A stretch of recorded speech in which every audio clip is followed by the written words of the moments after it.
Okay, so before we get started with this revision video, I just wanted to explain one thing that I think is really important before we get started, and that is how to go about using this video. Those of you that are familiar with the channel will know the kind of way that I set these videos up, but I've started doing something a little bit more in depth with these little videos, so they're a little bit more helpful to you going forward. Now, if you have a look at the video, and the one that I have on screen here is everything that you need in order to get that grade 5. So looking at those crossover topics that appear on both the foundation and the higher. And again, I will link these videos in the description so that you can go and see those. Now, this video in particular is focused on the grades 6 to 9, but as it's not been uploaded at the time of recording this, I can't show you how it works exactly, but it works in a very similar way to this one here. Now, you can see on the screen here, we've got a particular point within the video. So I've got it at 27 minutes, and it's got the product rule for counting on the screen. You can see that just at the bottom of the video there, it says the product rule for counting. Now, at any point throughout the video, if you are on a topic and you think, okay, well, at this point, I think I need to go and do a little bit more revision, you can click down into the description, you can scroll yourself down, find where 27 minutes is, and you can see there it says the product rules for counting with a video link for that specific topic. As well as that, while you're going through the video, if you click on this little product rule for counting little tab at the bottom of the video, and if I click on that now, you'll see that just on the right there, it brings up a playlist of everything that happens within this video. And you can see if I scroll down, we can find the product rule for counting just there at 27:39. So you can use this video in a lot of different ways. So you can go all the way through, you can have a look at specific topics, what's going to appear, and maybe you can skip forward into specific topics that you know you already need to work on or need to look at. So there's lots going on within these videos and lots of different ways that you can use it, but I just wanted to give you that sort of insight there.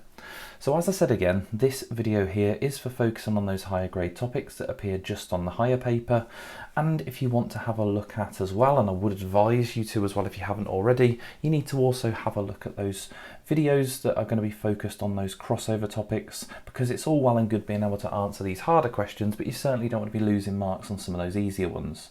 So do go into the description, scroll your way down. I normally put it at the top. Obviously this is on the previous one, so just there it says part 2, everything for a grade 6 to 9 for the higher only content, but do make sure that you check in the description for this one, which is going to be linked to these crossover videos as well for those of you that are watching this video at the moment.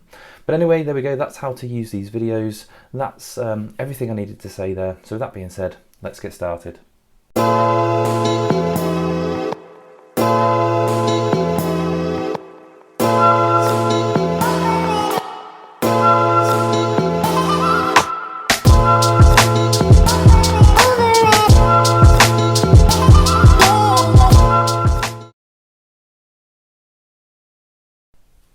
Okay, welcome to this video on everything you need to get a grade 6 to 9 in maths. There is an absolute ton of content in this. Do make sure you check out my video that I did previously that I've linked in the description on everything to get a grade 5. You do need to still have a solid understanding of all those topics, but here is a good accumulation of a lot of topics for your revision if you are aiming for those higher grades in your maths GCSE. Obviously, again, you do need to conduct your own subject analysis just to make sure that you do cover everything off, but there's tons here, so we're going to get started. Just make sure you like the video, share it with your friends, and obviously please subscribe to the channel. Okay, and obviously don't forget to follow me on Instagram and on Twitter as well. Okay, so kicking this off with fractional and negative indices. So you've just got to remember, looking at this one on the left, if there is an indice, the negative does the reciprocal, which I always just write as a flip. The bottom is the number underneath, which does the root, and then the number on the top is just a normal power. Okay, so I'm just going to put power with that, so normal power. So for this particular one, we've got all three going on. So I always start with flipping it over, doing the reciprocal, and remembering that 8 is just a number, so we could write that as 8 over 1. So when we flip that over, it becomes 1 over 8. Then we've got to do either the root or the power. I always like to do the root first, make the number smaller before trying to then do the power. So a 3 on the bottom would represent a cube root, so we need to do the cube root of both of these numbers. The cube root of 1 is 1. And the cube root of 8 is 2. 2 times 2 times 2 is 8, so it's 1/2. Then we've got to finish it off. We've still got to do that normal power there. If it was a 1, it wouldn't affect it, but a 2 as a normal power is squaring. So if we square them both, we get 1 over 4 as a final answer. And just remember to follow all those rules. Now looking at the one on the left, we've not got a negative, so we don't have to flip it over, but we have got a 2 on the bottom, which is the root again, and a 2 is a square root. And then we've got a 3 on the top, which is going to cube the numbers. So if I start with the roots to start with, if I do the square root of both of these, and it's always a little hint there, they are square numbers, the square root of 9 is 3, The square root of 100 is 10. And then we've got to actually cube them as well. So if I cube these as well, let's write that in. 3 cubed is 27, and 10 cubed is 1,000. So it'll be 27 over 1,000. I've just been very careful to get those right. So that's negative and fractional indices.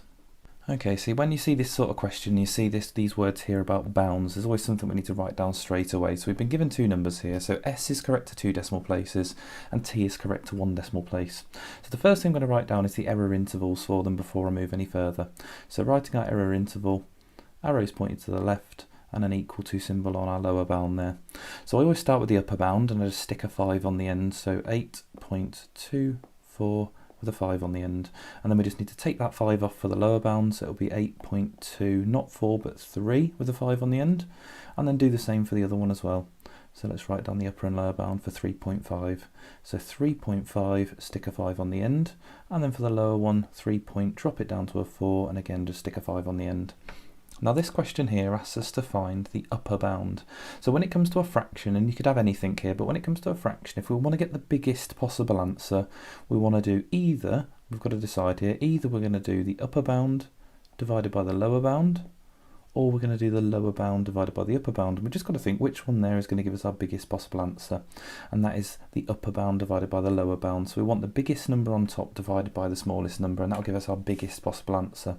So we want the upper bound of S sitting on top, so the 8.245, and the lower bound of T, 3.45 sitting on the bottom. So this is a calculator question. So we just need to type that in on the calculator, 8.245 divided by 3.45. and see what we get as our answer there. So if we type that in, 8.245 divided by 3.45, and we get the answer. It's quite a lot of decimals here, 2.3898557. Always just write down all the numbers and then round it however you've been asked in the question. This one says 3 decimal places, so let's chop it after the 9, and that would go to 2.3, and this is a bit of a dodgy one because the 8 rounds the 9 up, so it would go to 2.390, keeping the 0 in there. It does say 3 decimal places, so 2.390 would be my answer there. Okay, obviously it might say lower bound as well, in which case you'd use the other side of the formula, would you use this one instead? You might even be asked to do both of them and then round it depending on what they both look like. So if we imagine that the lower bound comes out as, and if we just make something up here, let's imagine the lower bound comes out as 2.295 or something like that. Now it might say considering bounds, give your answer to an appropriate degree of accuracy. And if you look at both these numbers, if we just imagine this is the lower bound, it's probably not, but if we imagine it was, these two numbers would not round the same to 2 decimal places, not to 3 decimal places, not even to 1 decimal place, because the one on the left there would round to 2.4 and the one on the right would round to 2.3. So if I did have to consider bounds to give an answer for this, I'd just have to say 2. And I would say the answer is 2, and that would be to 1 significant figure. So I could be asked that as well, and I just look at the upper and the lower bound and I round according to how they both actually round. And in this case, my little example here, they only round the same to 1 significant figure. Okay, so recurring decimals as fractions. So a little rule, we are going to use a bit of algebra for this, but if there's 2 recurring decimals, we're going to times it by 100, and if there's 1 recurring decimal, we times it by 10, and so on. There's lots of different ways of doing this. This is just the way that I do them. So I write what the decimal is. So we've got x equals 0.54. And remember, if there's a dot above the 5 and the 4, that means that decimal there is 0.5454, and continues like that. It's the 54 that's recurring. And it's always good just to write that down, just to remind yourself what that decimal actually represents. So if we've got 2 recurring decimals, we can times that by 100. You'll see why if you've not seen this before. Hopefully it's just a reminder. You get 54.54. Now we can take them away from each other, and that'll eliminate these recurring decimals here. If we take them away from each other, we have 99x's equals 54. And make sure that you actually do use your algebra to show this. Now we can divide both sides by 99, so x equals 54 over 99. And there it is as a fraction. You do just need to check just to see if your fraction simplifies. So do check to see if this one simplifies. This one actually does. The top and the bottom both divide by 9. And you'd normally be asked to show that it equals this next one. But if it doesn't, you know, you can look to simplify if it says to give it in its simplest form. And if you divide them both by 9, you get 6 over 11. So the question might have said show that it equals 6 over 11. And that's how you would show it. You'd show how it simplifies. Now on to the one below. It's only got one recurring decimal, but it's a bit of a nasty one. So if we think about what this decimal actually looks like, 0.23 with the dot above the 3, that's 0.2 and then a recurring set of 3s. It's not a full repeating pattern of 2, 3, 2, 3, 2, 3. So if we have a look at this one, and again there are different ways of doing this type of question here, but this is I just follow the same process for all of them. So x equals 0.23 with a dot above the 3, and there's one recurring decimal, so let's times it by 10.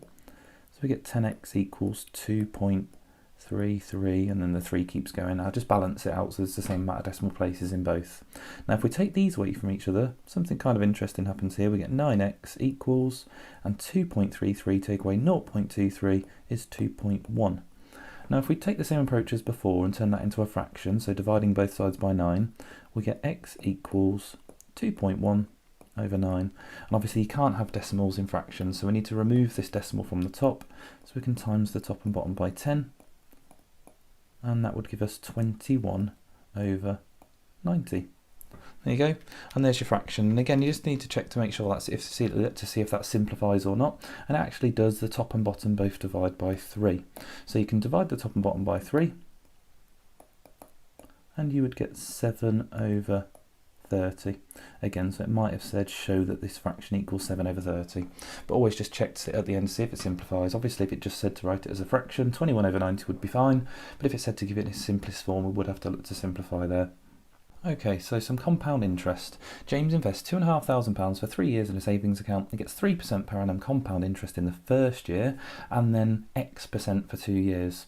He has this much at the end of the 3 years. Work out the value of X. Well, just like normal compound interest here, we can actually do the first year.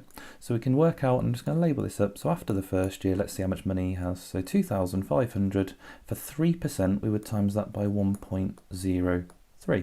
Obviously we don't need to add any powers into there because it is just the first year that he's getting this. So if we do this on the calculator times 1.03, and we get an answer of £2,575.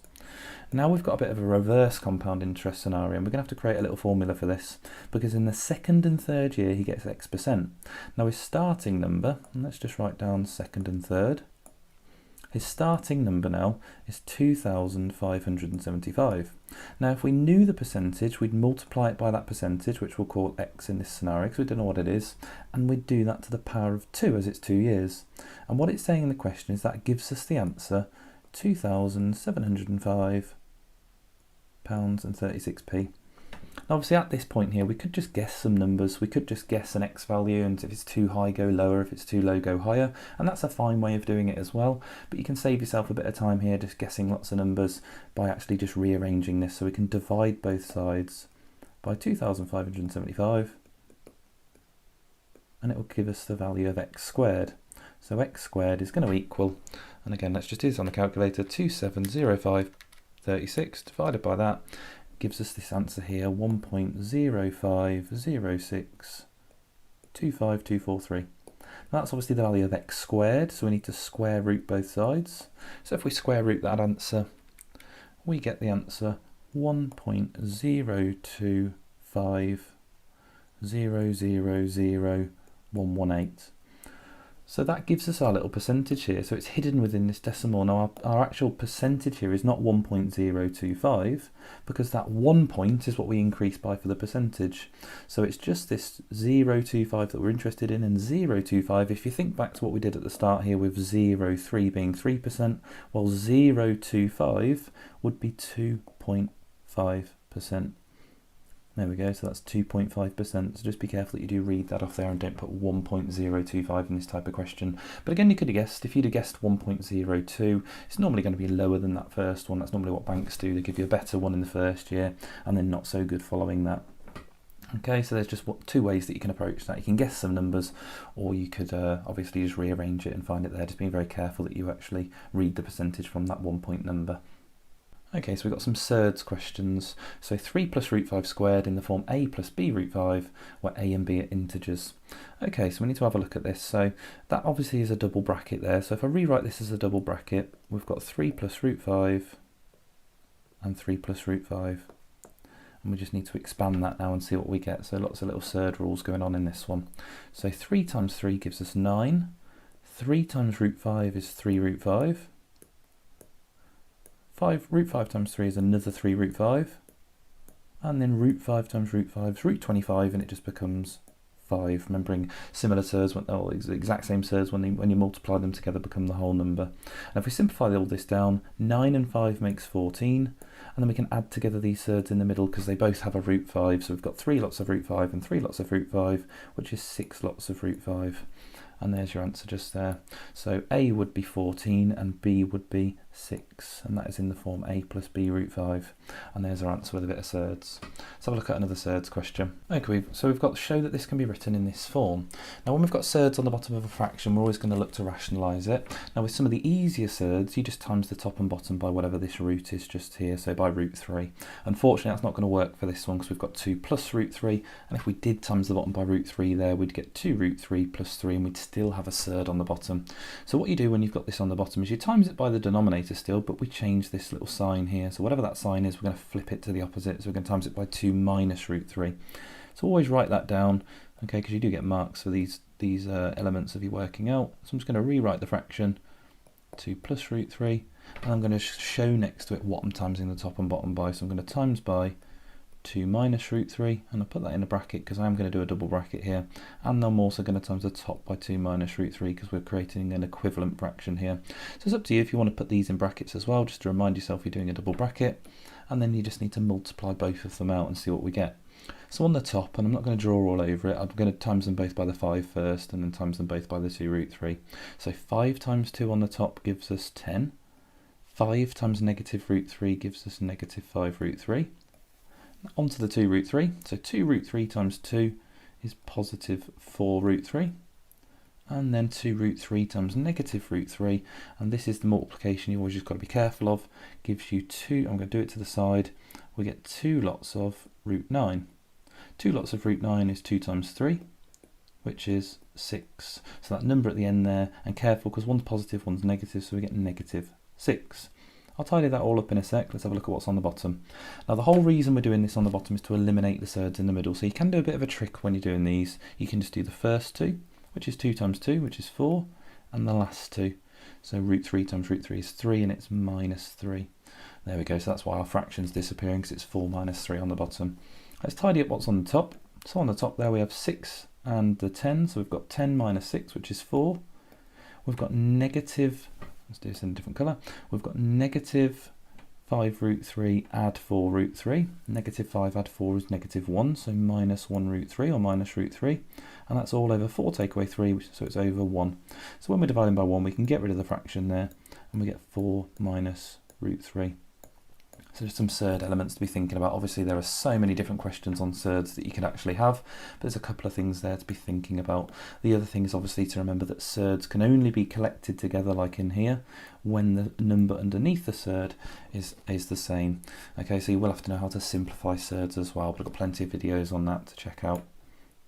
Okay, so we've got some standard forms, we've got some multiplication and some division. I'm going to start with this multiplication. Now I'm primarily thinking this is like a non-calculator style question, because obviously if this was on a calculator you could just type it in nice and easy and write it in standard form. So actually we're going to have to do a bit of a trick here. So 3.2, I can times that by 4 to figure out what my starting numbers would be. So 3.2 times 4, again, you've just got to work that out, whatever method you're used to using. I'm going to do 32 times 4 and hop the decimal back in. So 4 times 2 is 8, and 3 times 4 is 12, and then hop the decimal back in, so it's 12.8. So the answer I get there is 12.8. It's going to be times by 10, and when we're multiplying we can add together the powers here, so 3 plus 4 gives us 7. Obviously though it says to write your answer in standard form, and that number here, 12.8, is not between 1 and 10, so if I hop the decimal in, making the number one place value smaller, I'd get 1.28, and if I make the number smaller, I have to make the power 1 bigger, so it'd be 10 to the power of 8. Okay, so don't be put off by these sorts of questions. Do your multiplication, follow your power rules, and then balance it out. Just remember, if you make the number smaller, you make the power bigger. We'll take this exactly the same approach for this one, except it's a divide. So I need to do 3.6 divided by 4. And again, it's up to you. You can hop the decimal out and hop it back in, but I'm just going to do 3.6 divided by 4 using a bit of bus stop. So 4 doesn't go into 3, so carry the 3, and then 4 goes into 36 9 times. There we go, so it's 0.9. So when we divide that, we get 0.9 times 10 to the power of, and when we're dividing, we can subtract the powers. So the first power there is 2, the second power is negative 3. So just write that down to the side. What have we got? We've got 2 take away negative 3, which is 2 add 3, which gives us a power of 5. There we go, so the power is 5. And then again, we just need to balance that out because obviously this is not between 1 and 10. So I'm going to hop the decimal this way, making it 9. So this time I've made the number bigger, so I need to make the power smaller, so it goes down to a 4. And there's our final answer, 9 times 10 to the 4.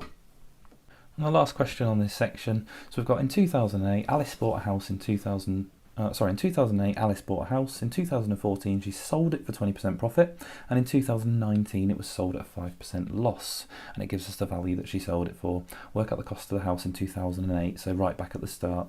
So we had 2008 she bought a house and she sold it for a 20% profit. Then in 2014 it was sold for a 5% loss.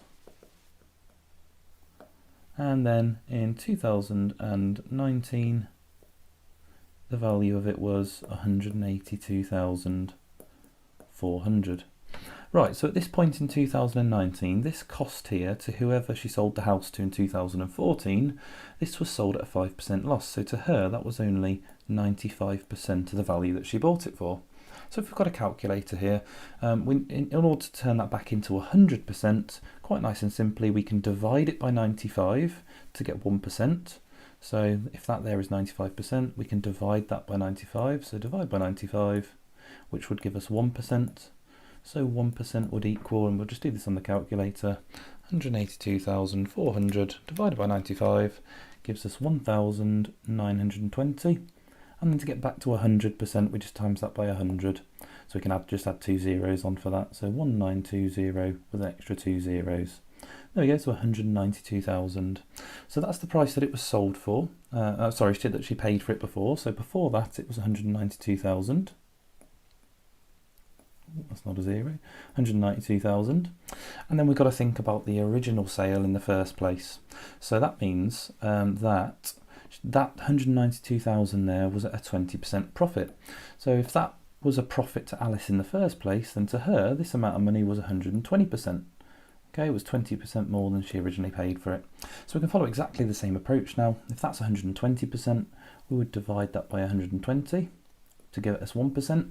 So 1% here would equal, and we'll just work that out. Divide that by 120, and 1% is 1,600. And again, you can times that by 100 to get 100%, and our original cost up here would be 1,600, with 2 zeros on the end, so £160,000. There we go, so 160,000. There we go. So that's it using a calculator. That's moving through two reverse percentages there, one with a decrease, one with an increase. You just got to remember, if something's been decreased, then we get this 95%, whatever was left over. And then there was also the scenario where at one point it was increased, making it 120%, that extra 20% there. So this can be done calculator and it can be done non-calculator. The 95% one wouldn't be very nice, but thinking about how you could have done this 120%, which is quite common when VAT is added on, because they often have these VAT questions where they say VAT was added on at 20%. There is a way of doing that without a calculator, and what you could do when that happens is you can divide by 12 and then times by 10. So you could do that without a calculator. You could do a bit of bus stop there and divide 192,000 by 12 and then just add on a 0 when you times by 10. Okay, there we go. Okay, and on to algebra. This is a bit of a long one. Let's have a look. So we've got triple brackets to start with. Now you can expand any two that you want to start with. I'm just going to go for the first two. So if we expand those to start with, let's have a look at what we get. So 2x plus 3 multiplied by x plus 4. Now if we expand that out, just following normal expansion rules, we get 2x squared plus 8x plus 3x plus 12 on that last bit there. Okay, tidying that up first. So tidy this up, simplify it down. We get 2x squared plus 11x plus 12. Now we can multiply it by the final bracket being up there, the 3x minus 1. So stick this in a bracket and multiply it by 3x minus 1. Again, just take your time with this, it does get quite messy when you're doing it. Okay, so just spend the time, make sure that you get each piece perfect. So let's move this out of the way. And let's just be really, really careful when we expand this now. So 2x squared times 3x gives you 6x cubed. And then 2x squared times minus 1 is minus 2x squared. Onto the 11x. Let's go for a different colour. So 11x times 3x is 33x, so positive 33x squared again. There we go. And then 11x times negative 1 is a negative 11x. Two more to finish this off. 12 times 3x is 36x. Just about fit this in. And then 12 times minus 1 is minus 12. Right, there we go. We just need to tidy all this up now because we've got a lot of pieces there. We've got the 6x cubed at the start. We've got negative 2x squared add 33x squared. So negative 2 add 33 is 31. So plus 31x squared. Negative 11 add 36 is 25. So 25x squared. Sorry, 25x. And then the minus 12 at the end. And then do just go back, double check, make sure you've added up the pieces correctly. Just to make sure that you don't make any mistakes on that final part there. But that's expanding a triple bracket. Just remember to tidy up your first double bracket and then multiply it very carefully by the next one. Okay, so factorising a quadratic, and here we've got a coefficient bigger than 1 at the start. So we just need to have a think about how you do this. You can have 2, 3, 5, you can have any combination of numbers here. But in order to get a 2 at the start there, we're going to need 2x in one of our brackets and then x in the other. And then we'll just follow the same process, write down the factors of 12, so 1 and 12, 2 and 6, 3 and 4. And we've just got to think, okay, well, one of these numbers is going to double and we want to make negative 5. Obviously, this one has a negative 12 at the end, so one's going to be positive, one's going to be negative. And when one doubles, we're trying to make that number 5 in the middle. So it's not going to be 1 and 12, because we can't make 5, particularly if we double the 12. We're not going to make 5 if we've got a 24 and 1. And we're not going to make 5 out of 2 and 12, so it's not that one. Let's have a look at the next one. Doubling the 2 would make 4, so 4 and 6. Can't make 5 out of 4 and 6. Doubling the 6 would make 12, and you can't make 5 out of 2 and 12, so that's not going to work either. Let's try the 3 and 4. Double the 3 would be 6. We can't make 5 out of 6 and 4, so it's going to have to be this last one. Doubling the 4, which is going to make 8, so 3 and 8, and that works. You could do positive 3, take away 8, that would give us negative 5. So we want the 4 to double, so we stick that in the opposite bracket to the 2x. We want that one to be negative, so stick a negative with that. And stick your plus 3 in the other one, and there is your factorised double brackets. Just remember as well, it could say actually to solve something like this, and you can solve by factoring. If it did say the word solve, then we'd have two solutions here. For this right bracket, it's nice and easy, just flip the sign, we'd have x equals 4. And for this left bracket here, nice and easy again, it's still flip the sign, still 3, but because of this 2x here, it'd be minus 3 over 2, or minus 1.5. So if it did say solve, that would be an additional step that you could go about. You could say x is negative 1.5 and x is 4. Okay? Okay, so we've got rearranging or making x a subject here, and we've got two x's in our formula. So, I mean, we can have so many combinations of this question that you can have. The whole idea of this type of question, though, is that you get the x's on the same side of the equal sign, everything else to the other side. Now, obviously, the x's are on the same side of the equal sign at the moment, but we want to get rid of this fraction. So you might not have a square root in a question, but in order to get rid of this square root to start with, we need to square both sides. So if we square both sides, we get y squared equals, and then what's left under the square root, it's not going to change that, we're just going to have x plus 3 over x minus p. Now again, we've still got a fraction involved, so we need to get rid of this denominator. So whatever's on the bottom there, we're just going to times both sides by what's on the bottom. I'm going to stick it in a bracket because it's easier for me to move it. So x minus p, and times the other side by x minus p. Okay, so we've got a bracket on the left, we've got y squared, brackets x minus p, equals x plus 3. Now, as soon as we've got rid of this bracket, we can start to actually move the pieces out of it. So if we expand the bracket, we get y squared x minus y squared p, or py squared, however you want to write it, and that equals x plus 3. Now I can start to move the pieces either side. So let's go for, there's two ways of doing this one. At the moment, I could move the x's to the left or the x's to the right. Now what I'm going to do is I'm going to move the x's to the left, so I can get rid of this negative y squared p, or plus py squared. I'm going to rewrite it differently. So plus py squared to both sides. Let's bring this up here, and we get y squared x, or xy squared. Probably should have rewritten it there, it doesn't really matter. Add they over, so we get x plus 3 plus this new py squared over here. Now we can minus the x from both sides. We can get all our x's on the left, so minus x. So, and again I will write this now, I'm going to write xy squared, I just prefer it. Xy squared minus x equals 3 plus py squared. And here's where this process starts to come in now. We can factorise this left hand side so that we get 1x. So we'll get x brackets y squared minus 1 that equals 3 plus py squared, and then you can divide by this bracket here and slot it underneath the right hand side. So you get x equals 3 plus py squared over y squared minus 1. And there would be our final answer. Obviously there is an unlimited amount of different formulas that you could have to rearrange. So I'm only going to go over the one here because it involved a lot of different steps there, getting rid of a square root by squaring, getting rid of a denominator by timesing it across, putting it in a bracket in this second step. That was over here. And then we had obviously expanding a bracket, getting all the x's on the same side, factorising it to finish. I mean, you've got literally every possible step you could think of in this one. So it is quite a difficult one there, but there's just an example of some rearranging and what to do when there's two subjects that you're trying to turn into the one. Okay, so working out the nth term for this sequence. So whenever you're working out the nth term of a sequence, this is a quadratic one. It doesn't say it in the question, but it is a quadratic. You hopefully can see that just by looking at it, because here it goes up by 4, and here it goes up by 6, and then here it goes up by 8. Okay, so because of that, we've got a second difference here. So the second difference is 2.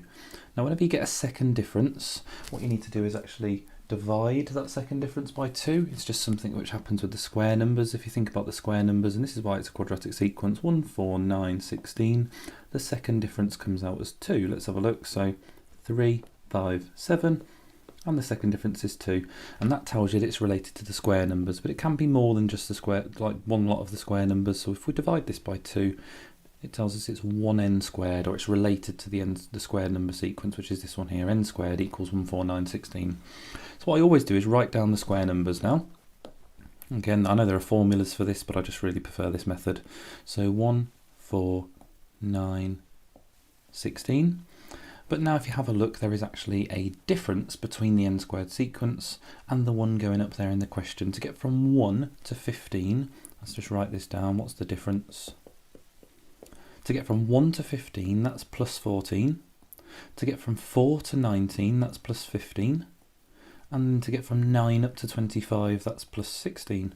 And this just carries on. Look, from 16 to 33 is plus 17. So not very nice. Look, if we had a constant difference, if they are all plus 14, then you'd just put n squared plus 14. But unfortunately they're not, so we can't do that. They're not all just plus 14. So when you get this scenario here, you've got to have a look at this sequence and think, okay, well I'm going to have to just work out the nth term of that sequence.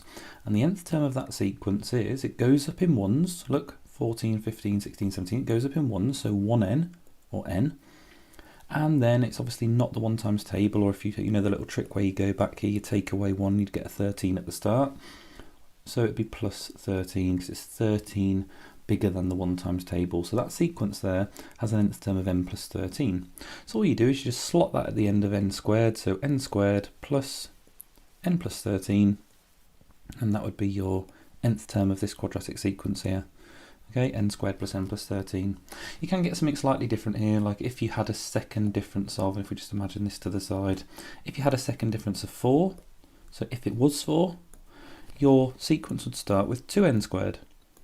And then you would have to write out double the square numbers. So instead of writing 1, 4, 9, 16, you would write 2, oh, what happened there? You would write 2, 8, 18, 32, and then you would compare the difference back to these numbers. Similarly, if it was 3n squared, if there was a second difference of 6, you would triple all the square numbers and compare it again. Obviously, just remember, if this comes out as a constant difference down here, that's great, you can just put that after the n squared part, or the 2n squared, but if it is a new sequence, you are going to have to forget about the rest of the question for a second and just work out the nth term of that sequence, and then slot that on the end. So our final answer there, n squared plus n plus 13. Okay, so this question says find the coordinates for the turning point of the graph with this equation. So to find the turning point, we have to do something called completing the square. And sometimes it might say write it in the form. It might say x plus a squared plus b. It might say write it in that form. Okay, and that just means completing the square, and it's how we find the turning point. So in order to do this, you have a look at the x coefficient, which is there, and we halve that number, and we stick it in the start of our bracket like this. So we have x plus 8 halved is 4 squared.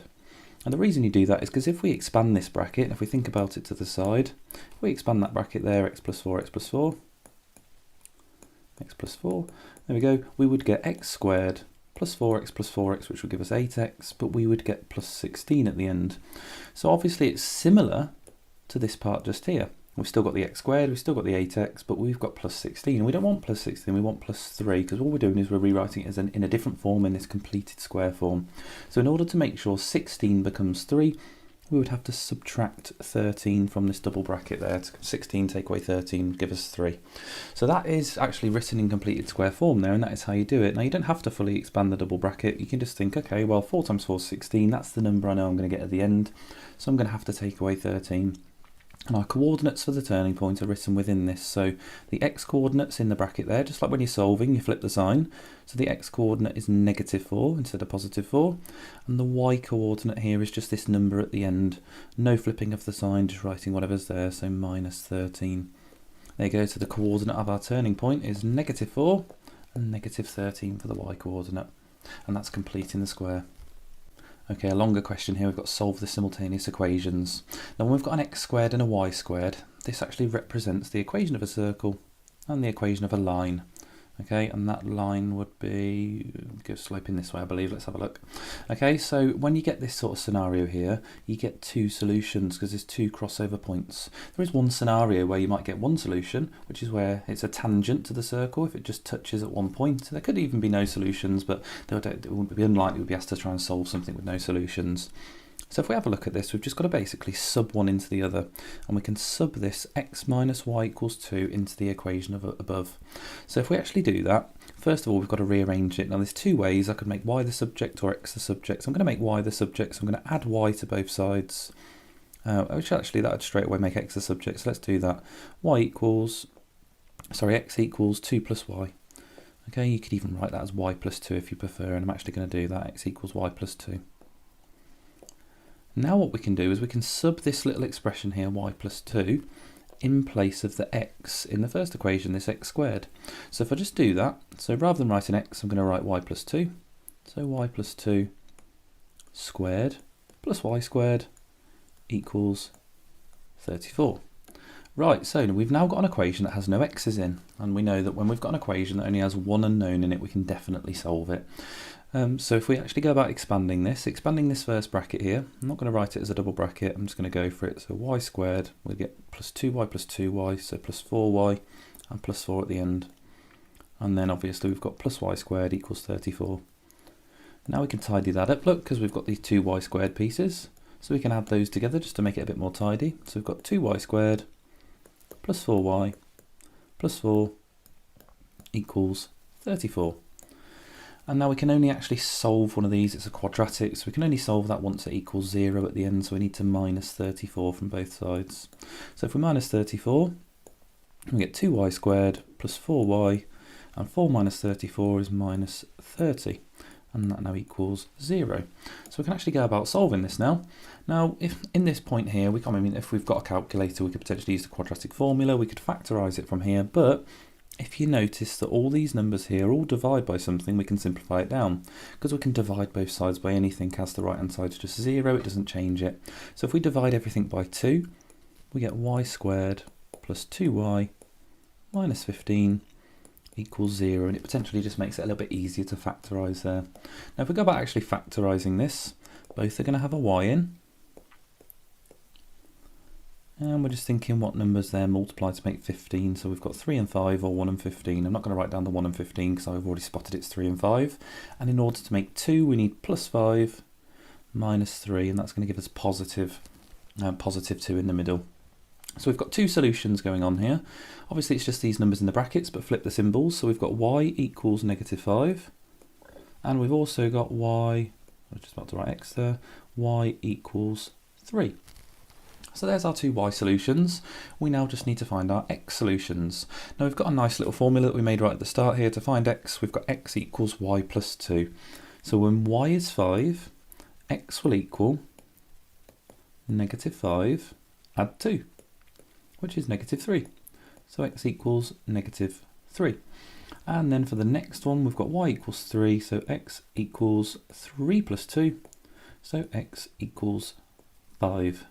There you go, so you've got your two solutions and they're written in pairs there. We've got our first solution here, x equals negative 3, y equals negative 5. And we've got our second solution over here, x equals 5 and y equals 3. Okay, so there would be coordinates there. So it might be, if we think back to this graph, it might be that this coordinate where it crosses over is negative 3, negative 5. And this coordinate up here is 3, 5. Okay, so that's what it represents there when we're solving these simultaneous equations. And remember, that could be solved graphically as well. You might be given a diagram, drawing on a straight line and then just, estimating them or finding them exactly where they cross over. Okay, so there's solving simultaneous equations, and again, there's loads of different variants here. You might have two that have y squared in or y in, and you can set them equal to each other, but this is just one of the harder ones here where you've got to sub one into the other. Okay, so we've got some quadratic inequalities. So we're going to solve this. Now obviously these represent a parabola, a curve, a quadratic graph. Again, a quadratic graph here. Normally when we're solving them, we are solving to find these two roots here, or solutions, and you can be asked to represent to find them or to estimate them from a graph. If you've been given a picture, they're referred to as the roots. But when we're solving an inequality, we're looking at something slightly different. Now this first one here, and they're both exactly the same. We're going to have a look at the two different scenarios. This first one says less than 0.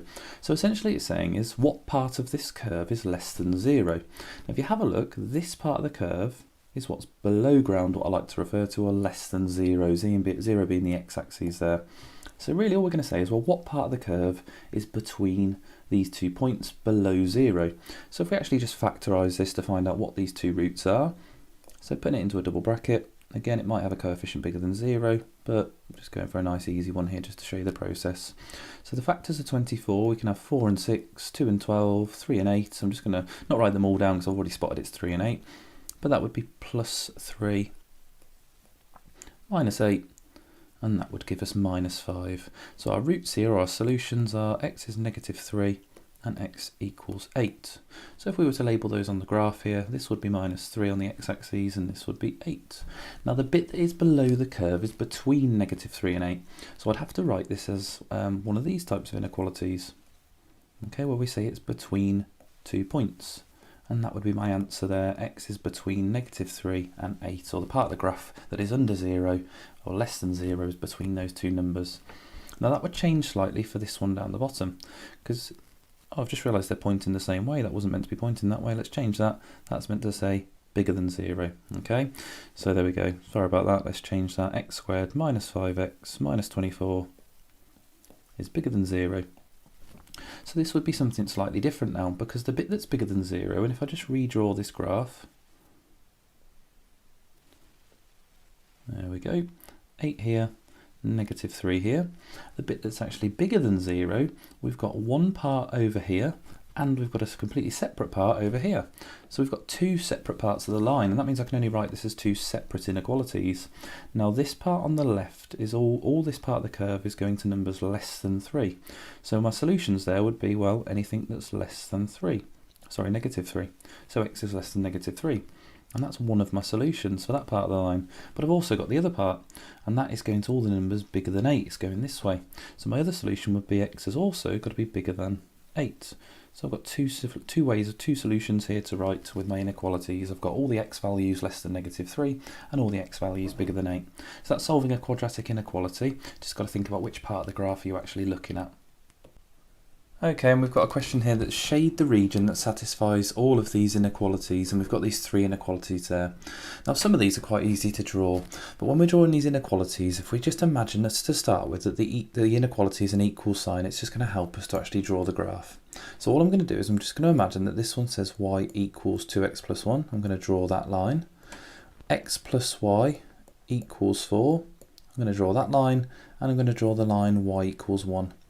Now the easiest one for us to draw there is y equals 1. Now looking at my graph here, you can't see the number 1, but it's between 0 and 2. Now on the y-axis, y equals 1 is at this point here, and that line y equals 1 is just a nice straight line going through y equals 1. So that's our first one drawn there. Done. The next one is x plus y equals 4. I'm going upwards now, so x plus y equals 4. Well, if x plus y equals 4, that's quite a nice line to draw, because that means when one coordinate's 0, the other has to be 4. So 0 on the x-axis gives us 4 on the y-axis, and 0 on the y-axis gives us 4 on the x-axis. So you've got a nice diagonal line there to draw between 4 on both the axes, and these x plus y equals a number always just connects up the y-axis and the x-axis to those numbers. So we've just got to do a nice neat diagonal going through with a ruler and a pencil, and I'll continue that all the way. Oh, that's not very good. I'll continue that all the way to the top of the graph there, just a nice diagonal going all the way through. So that's that one done. And the next one there is y equals 2x plus 1. Now you might know little tricks for how to plot these. If not, then I would suggest just drawing yourself a little table and picking some of the values. You probably get away with doing 2 or 3 values.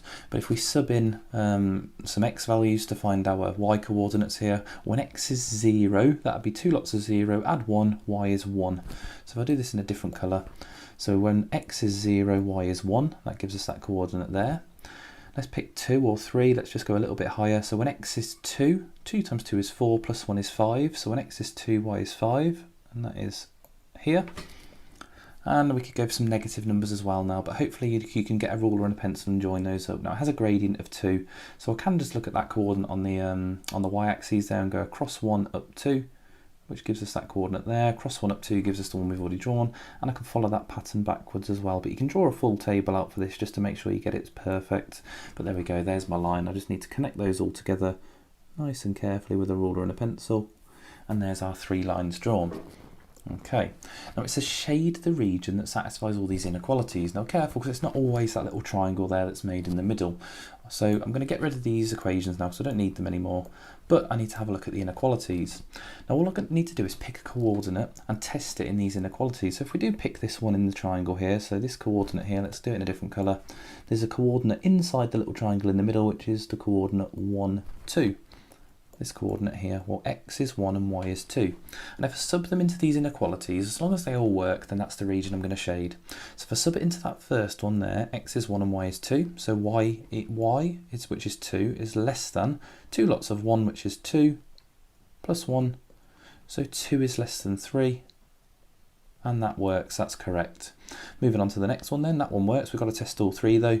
X plus y is bigger than 4, so x is 1, so 1 plus y, 1 plus 2 is bigger than 4. No, that doesn't work. So it can't be inside that triangle there. Although what we have figured out is that the first one works. So in terms of that line, y is less than 2x plus 1 is my pinky red coloured line there. So it's got to be on the right hand side of that. So it can't be this region on the left. It can't be this region on the left. And it can't be this region on the left. So it's got to be one of the other 4. But it's not inside that triangle now, so we can put a cross in there as well. We know it's not that one. So we've got 3 left to have a look at. So if we get rid of this, and obviously always leave your working out down, but let's try another coordinate. So let's try one in this region here, as this one's on the top. So that coordinate there is the coordinate 4, 3. Okay, so this one here, 4 and 3. And if we test those out into all our inequalities and see if they actually work. So looking at the first one, we've got y is 3, so 3 is less than 2 lots of x, so 2 lots of 4, 8 plus 1. So 3 is less than 9, and that's correct, that works. Moving on to this x plus y is bigger than 4, so x is 3, so 3 plus 4 is bigger than 4. Well, that's absolutely correct. 7 is definitely bigger than 4, so it works in that one as well. And then on to the last one here, y is bigger than 3. Sorry, y is bigger than 1. The value of y is 3 there on that coordinate, so 3 is bigger than 1. Perfect, they all work. So it's got to be that region there. So we just have to shade this region in. It might say to label it R or something like that, but shade it in and there's your region done. So once you've drawn your lines, just pick a coordinate, test it out into your inequalities, and as long as they all work and they're all correct, then you can shade that region. But do be careful you don't just shade the region of the shape there, like the triangle in the middle, because it's very often not just the shape that's formed. Okay, so we've got solving a quadratic here, and it says give your answer correct to 3 significant figures. Now this gives you a massive hint here, 3 significant figures, that it doesn't factorise. And when a quadratic doesn't factorise, when we've got to solve it, in whatever scenario, we've got to use the quadratic formula. So one that you need to remember, you've got minus b, plus and minus the square root of b squared minus 4ac, all over 2a. And then what I do straight away is I write down the values of a, b and c. So a is 5, the one in front of x squared. So a equals 5. We've got b equals, and you've got to be careful because you've got to get the symbols in, the signs in with it, negative 11. So b is negative 11. And c is, again, that number at the end, negative 13. So first things first, we just need to put them all in the right place. So minus b will be, well, negative b. And b is already negative, so that becomes positive. So b is 11. Plus and minus the square root of b squared, and we're squaring a number here, and it's negative, so stick it in a bracket, minus 11 squared, take away 4 times 5 times negative 13, 4 times a times c, so 4 times 5 times negative 13. There we go, and you can stick that all in a bracket if you want, just depends on what calculator you're using, and that's all over 2a, which is 2 times 5, which is 10, let's just write 2 times 5. Now if you've got a Casio calculator, which hopefully you do because they are the best ones for these higher GCSEs, then you need to just type that in as you see it. So press your fraction button, 11, let's do plus, I'm going to do the plus version first. So I'm just going to do it once using the plus sign here, and then I'll do it again in a different colour using the negative. So 11 plus the square root of, in brackets, minus 11 close brackets squared, take away, in brackets, 4 times 5 times negative 13, go on to the bottom of the fraction, and I'm just going to type in 10. And when I type that in, turn it back into a decimal, it says I get 1 which is 3.05192213, and then I'm just going to go back into my calculator, change the plus sign for the minus sign, and we'll write down what we get there. So back into the calculator, takes a bit of a while to get all the way back through this, but it's better than typing it all back in again. Delete the plus, put a minus, press equals again, and I get the answer, negative 0.8519221296. There we go, lots of digits there. So obviously there are 2 solutions, one with a positive there, one with a negative. Then we've just got to round it, so it says 3 significant figures. So in the first one there, 3, 0 and 5 are my first 3 significant figures. So that would be 3.05 for my first solution, and the second one's a little bit iffy here because we've got a 0 at the start, so it's 1, 2, 3 after the 1, so that would be 0.852 because it's a 9 after it. There you go, and there's my 2 solutions written to 3 significant figures. Just be very, very careful when you're doing the quadratic formula that you do make sure of a couple of things. That is, one, when b is negative, make sure it flips this sign for the first one, and the second one is make sure you put these negative numbers in a bracket. Otherwise, it's gonna give you an answer of negative 121 there rather than the positive 121. Although if you are squaring a negative number, you could just put 11 squared and forget about the negative, but a little bit of a trick there. Okay, there we go. On to the next one. Whenever we get an algebraic fraction, though, we just need to factorise everything that we see, no matter what the question, whether you're times and dividing, it's just simplifying. Just factorise everything, and that can be quadratics with coefficients bigger than 1. We can have difference of 2 squares. We can have single brackets, but just look and see what can I do to factorise it. So the top there is no number at the end, so it definitely doesn't go into a double bracket. But the top, the 3x squared and the 9x both divide by 3, and they both have an x in, so we can simplify it. We can factorise it that way. So 3x times x gives us a 3x squared, and 3x times 3 gives us that 9x there. So that's that factorised on the top. Now if we have a look at the bottom, that has a number at the end but no x pieces in the middle, so that's a difference of 2 squares. The factors are 9, it's the 3 and 3, one positive, one negative, that's what cancels it out. So we have x plus 3 and x minus 3. There we go, and when we've got these common brackets on the top and bottom, we can cancel them out. So the x plus 3 and the x plus 3, we can divide the top and bottom by x plus 3. So we end up with a final answer of 3x over x minus 3. And again, you can have lots of different scenarios where you're simplifying an algebraic fraction. Again, there could be different sorts of quadratics or just single bracket factorising that you're doing. But there is the idea of how you simplify these. And no matter what question you see in algebraic fraction, you're normally always looking to factorise. So look at one more. Okay, so we've got some more algebraic fractions here. Now we're adding these together, so we need a common denominator. So I've got to solve an equation here, but I've got to get these algebraic fractions added together first before I can do that. So if we times both sides, or this left-hand fraction, top and bottom, by x plus 1, and also times the top by x plus 1, that's going to allow me to get a common denominator as long as I times the right by the left denominator as well, which is 3x minus 2, just following normal fraction rules there. So times that by 3x minus 2. Okay, and I've written that next to the top and bottom so I don't forget what I'm timesing by. So on the top there we get 8 lots of x plus 1, and we're going to add to that 6 lots of 3x minus 2. Now because I'm going to get a common denominator here, I'm just going to write that all over my double bracket, which is x plus 1 and 3x minus 2. There we go. Now we can go about expanding all of that and just get it all tidied up. So if I expand the top, we get 8x plus 8. And then we get plus 18x minus 12. And that's going to be all over this double bracket expanded. So x times 3x is 3x squared. I'm going to skip a step here. I'm going to do the minus 2x plus the 3x. Minus 2 plus 3 gives me plus x. And then minus 2 at the end.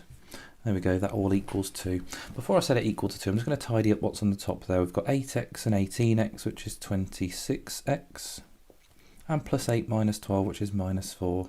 And that's all over 3x squared plus x minus 2. So now I've got a single fraction with a common denominator, and that equals 2. Now we can go about actually getting this into a single line equation and removing this denominator.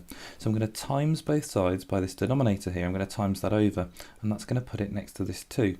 So it's going to be 2 lots of 3x squared plus x minus 2. So if I rewrite this now as a single line, let's bring it up here. We get 26x minus 4 equaling, and let's expand this bracket here, 6x squared plus 2x minus 4. And if we rearrange this, I'm going to make it equal 0 on the left, so I'm going to minus 26x, and I'm going to add 4 to both sides. So I'm going to minus 26x and add 4, and that's going to allow me to get 0 over here. Obviously it's a quadratic and we need it to equal 0. It doesn't matter whether it's on the left and right, but I want to avoid having a negative 6x squared and having an extra step there. So 0 equals 6x squared. Take away the 26x from 2 gives us negative 24x. And then add 4 to that minus 4 gives us 0. So there we go, it doesn't have a number at the end. So we can actually solve this now. So I can solve this, but it doesn't have a number at the end, so it's not going to go into a double bracket, which it might do if it has a number at the end. So we might have two solutions like in that way, but I'm going to see what solutions I get this way. So if we factorise this to start with, I could actually simplify it. I could divide both sides by 6. And if I do that, let's see what we get. Divide both sides by 6, and we get 0 equals x squared minus 4 x. There we go. Now I can factorise it as well. I've just saved myself a bit of time there. So if I factorise it, we get 0 equals x brackets x minus 4.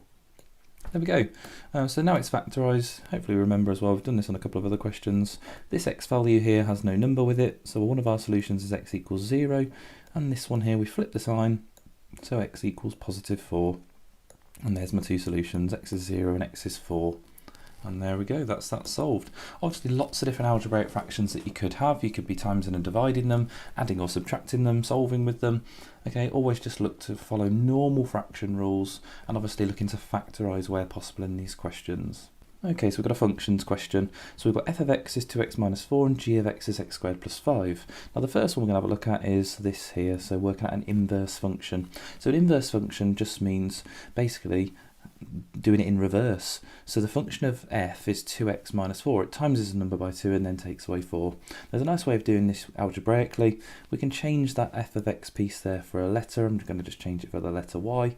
So y equals 2x minus 4. And I'm just going to rearrange it to make x a subject, which is hopefully quite nice and easy in comparison to the one we looked at earlier. So add 4 to both sides. You get y plus 4 equals 2x. And then divide both sides by 2. You get y plus 4 over 2 equals x. There we go. I'm just going to rewrite that with x instead of y, and that'll be the reverse function there, the inverse function. So instead of being y plus 4, it's x plus 4, so x plus 4 over 2, and that equals the inverse function of f, so f minus 1 x. There you go, and that's how you do your inverse function. and that can be done for any type of function here. Just swap the x and y, rearrange it to make x a subject, and then rewrite it.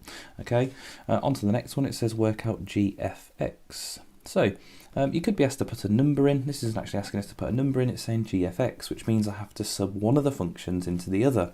So if you read this, it means what is the function of g when you put f into it? So what is g when you put f into it? So, well, g's up here, so all we've got to do is put f into it. So if I stick f into there, and the way that I do it is I stick the function of f in a bracket, and I'm just going to replace the x value here with that bracket. And if I do that, I get 2x minus 4 in brackets squared, because it's x squared, and then plus 5. So really there is an expression for that, but I'm going to completely expand it and simplify it all down. So we have a double bracket, we have 2x minus 4 and another 2x minus 4. And then once we've expanded that, we just need to remember to add 5.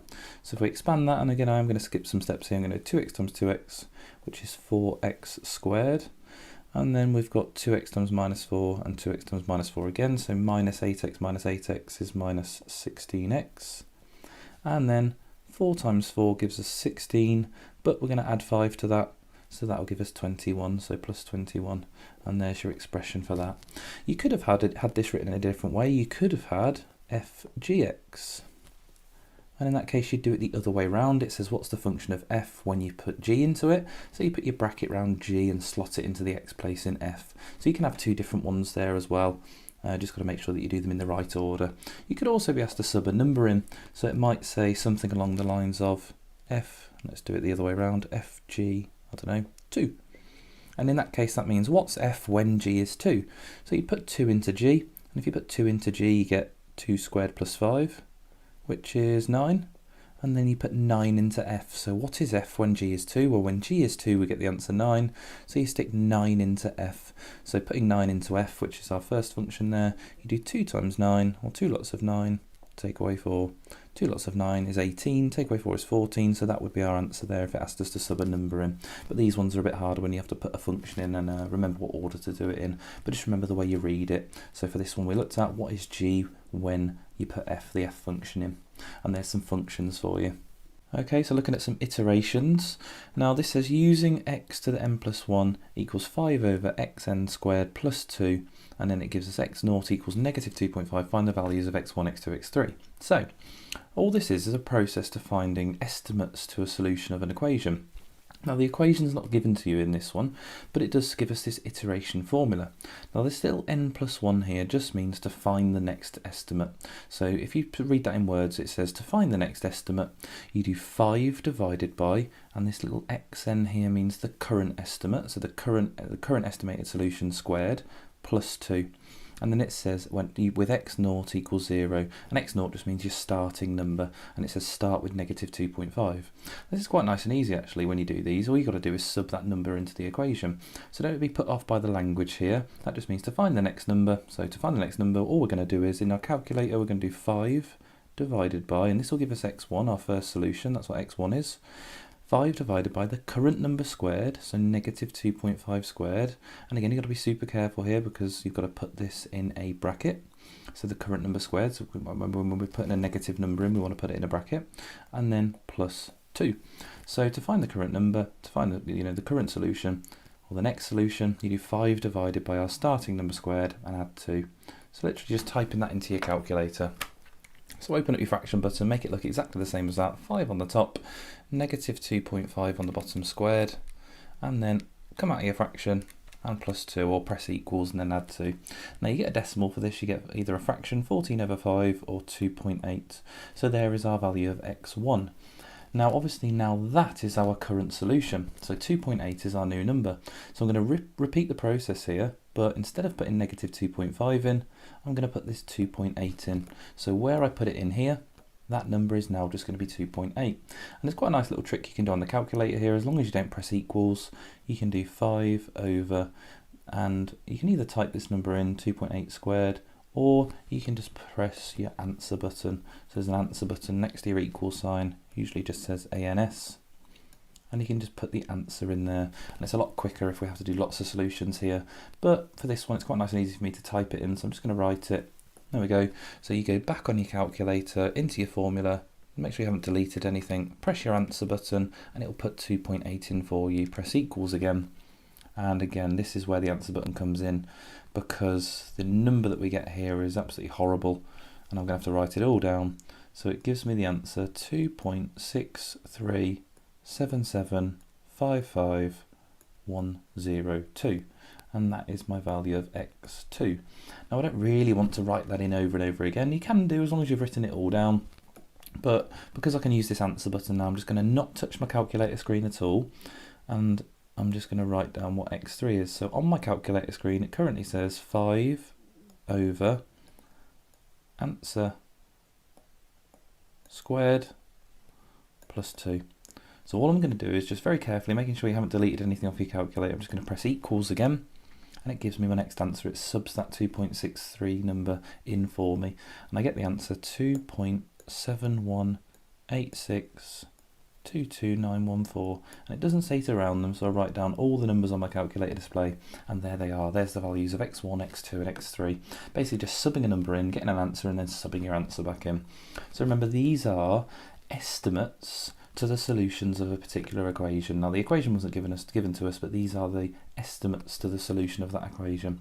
Okay, so that's what we use iteration for, and there's your iteration. Okay, so we've got, and I can just see down here, we've got some graph transformations. So it says the coordinates of the minimum point of a curve are 3 and -5. Now there would be an equation for this curve, but it's not written down on this question. Okay, and it says write down the coordinates of the minimum point with these equations. So given that that line, that curve there has an equation, what we're going to do to the function over here. So there's a few rules to remember with this one. If the number in these functions over here is next to the x, or whether it is outside of the x and it's next to the y, let's say, there we go. So if it's next to the x, it does the opposite of what you'd expect it to do. We'll talk about that in a sec. Okay, and if it's next to the y, it does what you expect. We'll talk about what you'd expect in a second. Okay, if it's next to the x, it affects the x coordinate. And if it's next to the y, it affects the y coordinate. Well, let's have a look at this to start with then. So part A there, we've got a +2 next to the x. So it's going to affect the x coordinate, but it's going to do the opposite of what we'd expect. Now we would expect a +2 to add 2 to the x coordinate, but because it's in the bracket there, just like when you can sort of almost link this back to when we're solving and factorising, and when you get a bracket and you flip the symbol, it does the opposite. We can kind of almost link it to that. But what it does is it actually takes 2 away from the x coordinate. So that's going to mean it's going to be not 3, but 1. So 1 minus 5. There you go. Does the opposite of what you'd expect. We take away 2 from the x coordinate. Now on to the next one, and this is where this kind of has a little bit of difference going on. We've got a minus there. Now it's not next to the x coordinate, so we say it's next to the y. So as it's not next to the x coordinate inside the bracket, it affects the y coordinate. But a negative symbol there just flips the sign in front of the number. It doesn't do the opposite, or not do the opposite of what you'd expect with a negative symbol. It literally just changes it from negative to positive, or positive to negative. So it doesn't affect the x coordinate because it's not in the x bracket. So it stays as a 3, but the y coordinate goes to +5. There you go. So it changes it from -5 to +5. Okay, so the negative could be inside the bracket. If it was, it would change the symbol on the x coordinate instead. Look at the next one here. We've got a -3 at the end. Now it's not inside the bracket, so it does what you expect. And we would expect -3 to subtract 3 from the y coordinate. So it doesn't affect the x coordinate, but it does subtract 3 from the y coordinate. So -5 would go down to -8. There we go. Every time I'm just referring back to this coordinate here. And on to the last one. We've got 2x in the bracket, okay, for this one. So it does affect x because it's inside the bracket next to the x, but that means it does the opposite of what you'd expect, and that means 2 times x. So you would expect that to double the x coordinate, but if it does the opposite, it halves the x coordinate. That's the opposite of times in by 2 is dividing by 2. So instead of it being 3, it would be 1.5, and it doesn't affect the y coordinate, so it'd be -5. There you go. So obviously lots of different variations of this. You could be asked to draw the graph as well, but you can always just take this approach, pick a coordinate on the graph and see how it actually changes the coordinate. So it might be that you actually have to move it right, move it left, move it up or down, stretch it, or reflect it with one of these negative parts outside or inside the bracket. Okay, but always just remember these little rules. So if it is in the bracket next to x, it does the opposite of what you'd expect and affects the x coordinate. And if it's outside of the bracket, which I put next to y there, it does exactly what you'd expect, but it affects the y coordinate. Okay, so obviously different variations of these if we change our pluses and minuses. On to some algebraic proof. It says prove that the sum of the squares of two consecutive odd numbers is always 2 more than a multiple of 8. Now there's loads of different questions on algebraic proof, and again I'll have a video with lots of these different examples, but here's just quite a good one here. So it says prove that the sum of the squares of two consecutive odd numbers. So there's a few numbers that you need to know. So any number we refer to as n. An even number, well, an even number, if you get any number and times it by 2, it becomes even. So an even number in this proof we're going to say is 2n. Now to make a number odd, we can just think, well, okay, well, times it by 2 makes it even, and then add 1 to it. So an odd number is 2n plus 1. Okay, so times any number by 2, you get an even number, add 1 to it, and it becomes odd. So 2n plus 1 is our little expression we're going to use for an odd number. But it says the sum of the squares. So that means add them together and once they've been squared, and it's 2 consecutive odd numbers. Well, I've got one odd number there, 2n plus 1, so my next odd number would be 2n plus 3. Okay, to get to the next odd number we'd add another 2 to it, so it'd be plus 3 instead. So the numbers that I've got 2n plus 1 and I've got 2n plus 3. And it says the sum of the squares, which means we've got to square them. So I'll square them both. And the sum means to add, so we're going to add them both together. And again, lots of different variations we could have here, but we've just got to square these. So if I square this first one, that's a double bracket, remember, so we'd get 4n squared plus we'd get 2n and 2n, so 4n plus 1. And for the one on the right here, we'd get 4n squared again, but it'd be plus 6n plus 6n, so it'd be plus 12n. And then 3 times 3 is 9, so plus 9. Right, let's have a look what happens when we tidy this all up. So adding together the 4n squareds gives us 8n squared. 4n plus 12n is 16n. And then 1 plus 9 is 10. Now what I could do at this point is, if it had said prove that it's always even, or prove that it's a multiple of 2, I could just factorise it by 2, and that would show that any number that I sub in there would be multiplied by 2, but it doesn't say that. It says it's always 2 more than a multiple of 8. So I'm looking to try and factorise this by 8. And if you have a look, well, the first piece divides by 8, doesn't it? I can do that. Let's have a look. Divide that by 8, or factorise it by 8, we get n squared. The next one, we can divide by 8 as well. We get 2n. 16 divided by 8 is 2. But I can't divide this last piece by 8. 8 does fit in once though, doesn't it? But it leaves us a remainder. And my remainder would be 2. So if I think about that over here, if I split this number up, and you can do it like this or think of it as a remainder, but if I was to write plus 8 plus 2 instead of plus 10, the 8 would divide by 8, giving me this plus 1, and then I would still have this plus 2 at the end that I've not factorised. And that there proves that. It proves that it's always 2 more than a multiple of 8. If we subbed any number into this bracket here, so any number, it would be multiplied by 8, and then at the very end we would add 2. So that there proves it. Okay, we would multiply everything by 8, meaning it's a multiple of 8. That means multiply by 8. And then at the end we would add 2. So that proves that any number we sub in there into this expression is always going to be 2 more than a multiple of 8, because we times by 8 and then add 2 at the end. And that's the end of that one there. Again, lots of examples on this that I've got a good video on. On to some coordinate geometry, we've got a straight line passes through the coordinates 0, 1 and 10, 6. Find the equation of the line perpendicular to AB that passes through B. So in order to find a perpendicular line, we need to find what the gradient is first. So if I have a look at A and B, we've got 0, 1 and 10, 6. So to find the gradient, we can do the change in y over the change in x, which you might also refer to as rise over run. So the change in y goes from 1 to 6. So the change in y there is 5, from 1 to 6.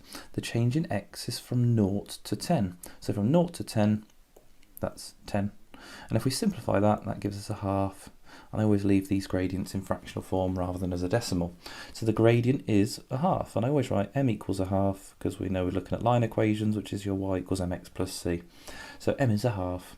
It says find the equation of the line perpendicular to that passes through B. So we're using this equation. So a perpendicular line, we do the negative reciprocal. So to get my perpendicular line, which I'll call MP, you flip the fraction over to get the reciprocal, so 2 over 1, and you change the sign, so it's negative 2 over 1. And negative 2 divided by 1 is just negative 2. So the gradient that we're looking at here is negative 2. So what I'm going to do is I'm going to write out what the equation of a line always looks like, which is y equals mx plus c. And I'm going to plug this piece into the equation of my line because I've now got the gradient. So we've got y equals negative 2x plus c. Now it says it's got to pass through that point 10, 6. So it's got to pass through 10, 6. I'm just going to stick these numbers in, remembering that we have an x coordinate here and a y coordinate here. So if I stick those in, we have y is 6, so 6 equals negative 2 multiplied by the x coordinate, 10, plus c. Now we just need to solve this for c. So we have 6 equals, multiply these, negative 20 plus c. Add the 20 over and you get 26 equals c. So you found your y-intercept there. All you've got to do is finish this question off, put all the pieces back together.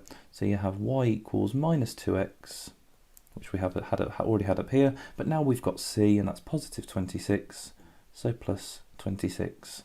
So y equals negative 2x plus 26. Again, you could rewrite that in another way. You could write y equals 26 minus 2x. I'm just going to leave it like that because it's fine to write either way. And there's the equation of that perpendicular line. Okay, and the last one here, we've got a circle A has the centre 2, 5, and the point P, 11, 8, lies on the circumference of the circle. Find the equation of the tangent to the circle. Now what we know about tangents is they are perpendicular to the radius, okay? So a tangent is perpendicular to the radius. Let's think about that. Perpendicular to radius. Now it can help with these types of questions to draw a little bit of a diagram, just have a think about what this actually might look like. So if I have a think, a bit of an axis here, it says the centre's at 2, 8. So I'll draw a little sketch, not the best sketch here, but 2, 8.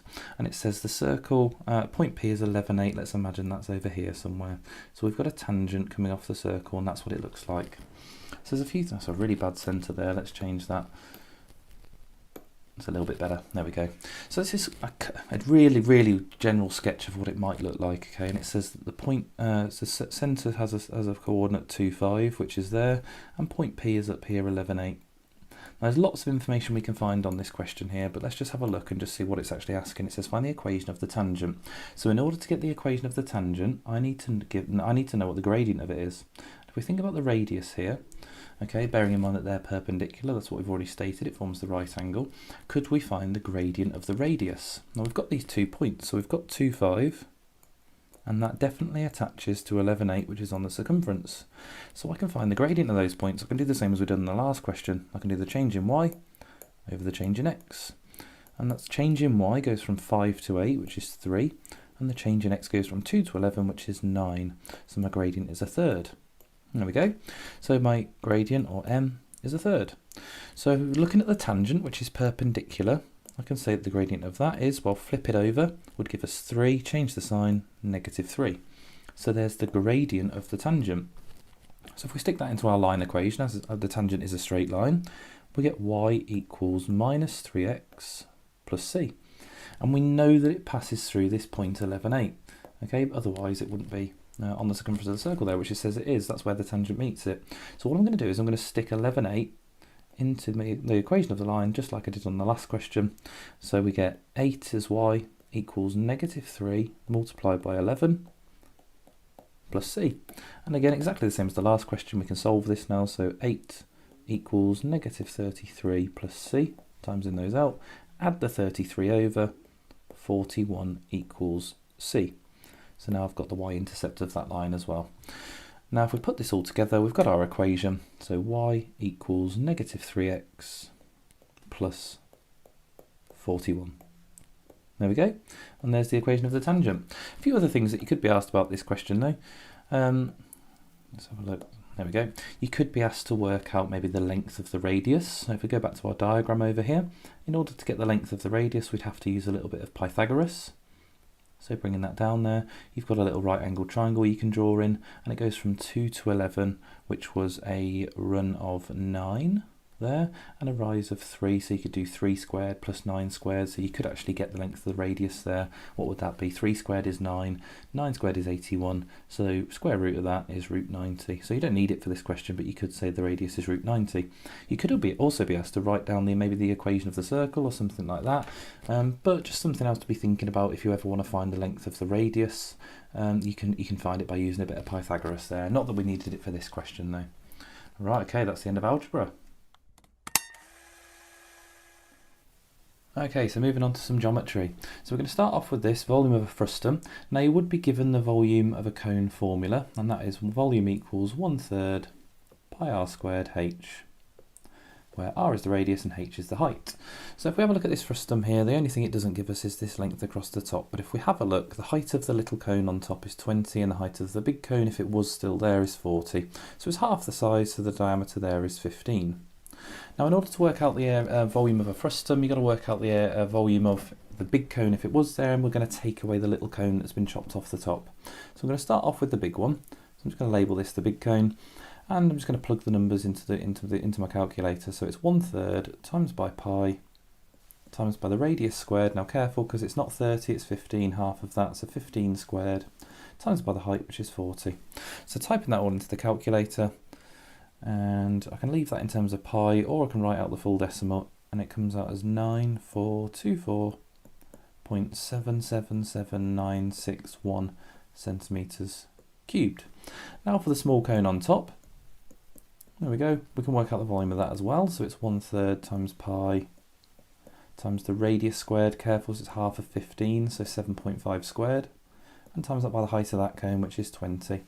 And that gives us a volume, and again if we just type that in, let's have a look. So 1/3 multiplied by pi multiplied by 7.5 squared times 20, and that gives us a volume. Again, I could leave it in terms of pi, but 1178.09724.5, and again that's centimetre cubed. So in order to work out the volume of what's left when the little cone's been cut off the top, we just need to do the big cone, subtract the volume of the little cone there. So I'm just going to subtract this away from that, so subtract. And again, I'm just going to do that on the calculator. So 9424.777961, take away that answer there, leaves us with the total volume of 8,246. And I'm going to round it to 2 decimal places, although you would be asked how to round it in a question, but I'm going to go for 0.68 centimetre cubed. Just be careful what the question asks for. Obviously if it said 1 decimal place, it would be 0.7. It might even just say 4 or 3 significant figures, in which case you just got to make sure you just round it how the question's asked. But there you go, that's using the volume of a cone formula on a frustum there, which is a little bit more interesting than just doing a normal cone. Next one here we have a hemisphere, and it says work out the volume of the hemisphere. Now again we'd be given the formula to work out the volume of a hemisphere, and volume of a hemisphere is 4/3 pi r cubed, and that is our final volume there. Oh, let's make sure that says, that's a rubbish 3, let's change that. 4/3 pi r cubed. So all you've got to do is stick the numbers in the formula again.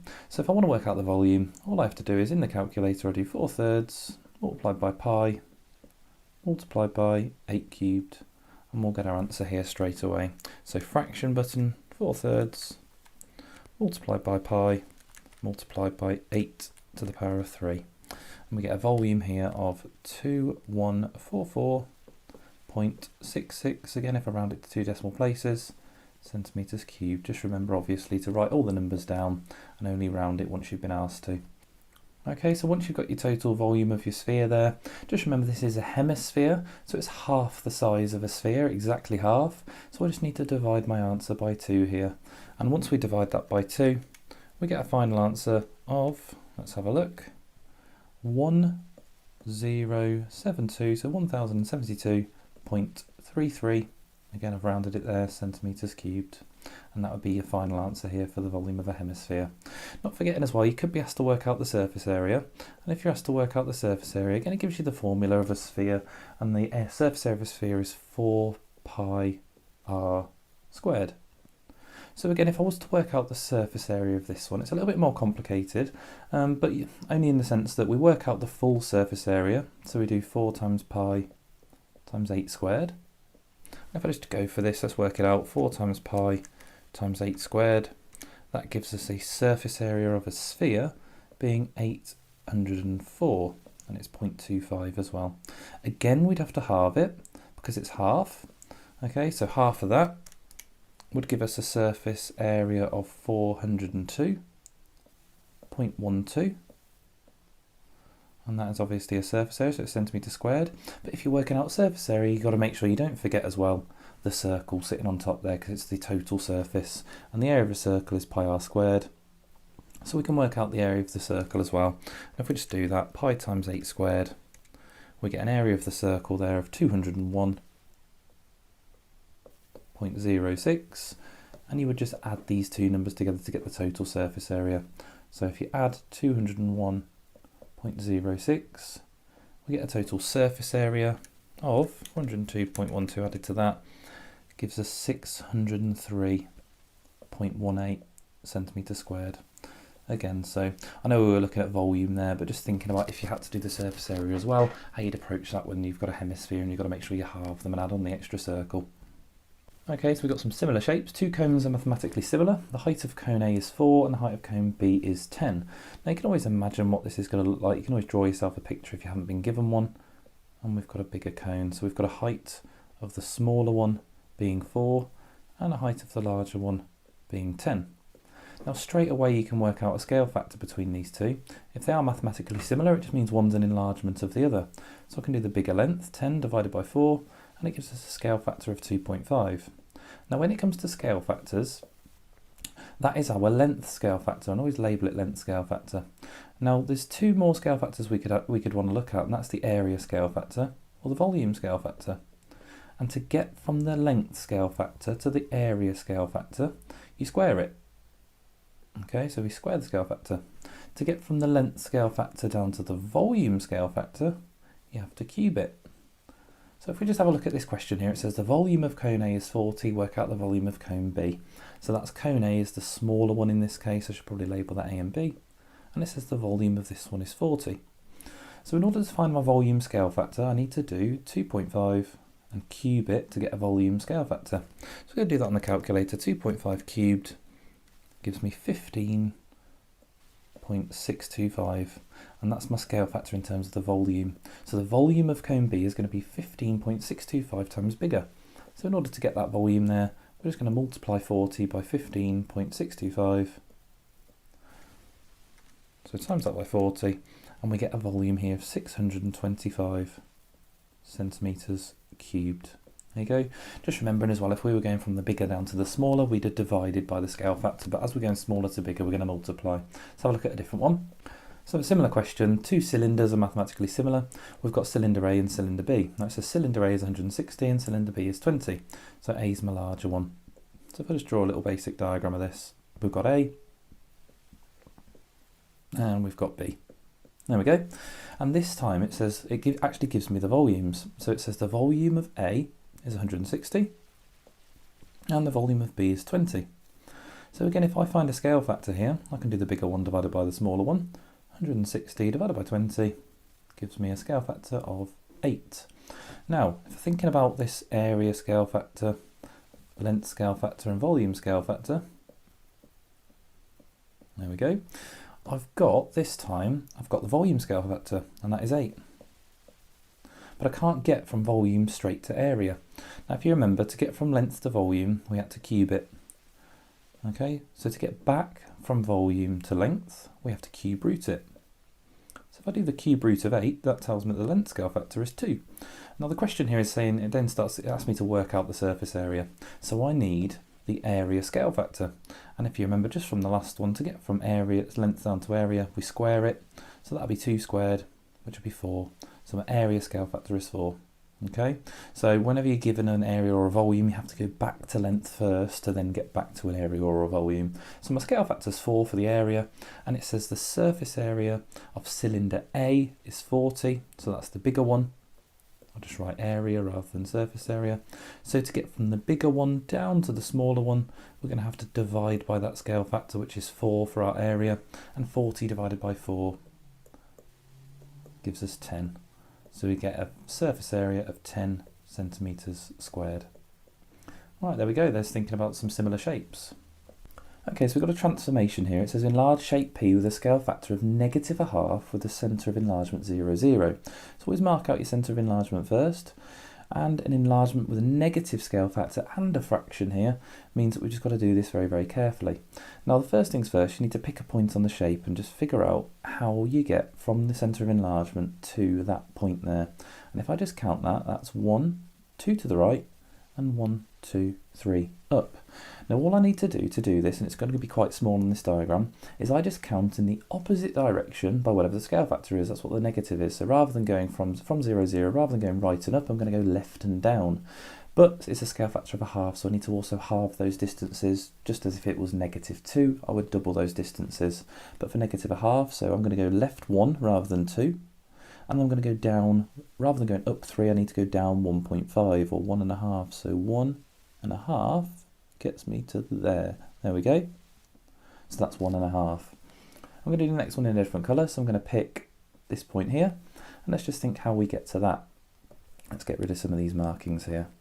There we go. So to get to that, we go 1, 2, 3, 4 across, and 1, 2, 3 up. So I'm just going to halve that again. I'm going to go 2 left rather than 4 right. So 1, 2, and then that 1.5 down, which again gets me down to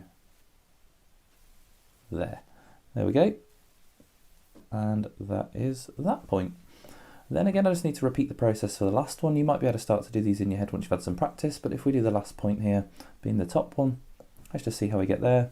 So it's 1, 2 across, just like it was to that red one, and then we've got to go up 1, 2, 3, 4, 5, 6, 7. So half of that's going to be 3.5. So I'm going to go 1 to the left. Okay, so I need to go down 3.5, 1, 2, 3.5, just there. There you go. Obviously you can do all this in pencil to keep this all nice and tidy, but when you've got a negative scale factor, you're just going to go backwards in the opposite direction by whatever that scale factor is. Obviously join it all up nice and neat, and there we go. And that is that one there. Just always go back and double check. So it was 7 up, so we went 3.5 down. That's absolutely fine. The other one was 3 up, and we went 1.5 down, half of that. And the other one there, perfect. Okay, so you can see with these, it does actually get bigger, and it gets bigger or smaller, and it rotates 180 degrees, and that's what a negative enlargement does to a shape. Okay, so we're going to have a look at another one here. Okay, so it says describe the single transformation that maps shape B onto shape A. This is quite nice. Hopefully you can tell that it's an enlargement, okay, because obviously one's got bigger and smaller, and we're going from B to A. Now what you can do is you can get your ruler, and we're going to have to try and do this quite carefully, but you get your ruler and you join up the similar points. Now the similar points are here and here. Okay, obviously it's been rotated 180 degrees. Now if you get your ruler and join that up, you end up with a little line like that. And then you just do that for all the other points. So I can probably get away with just doing 2, we'll have to wait and see. So if I join up these 2 similar points here,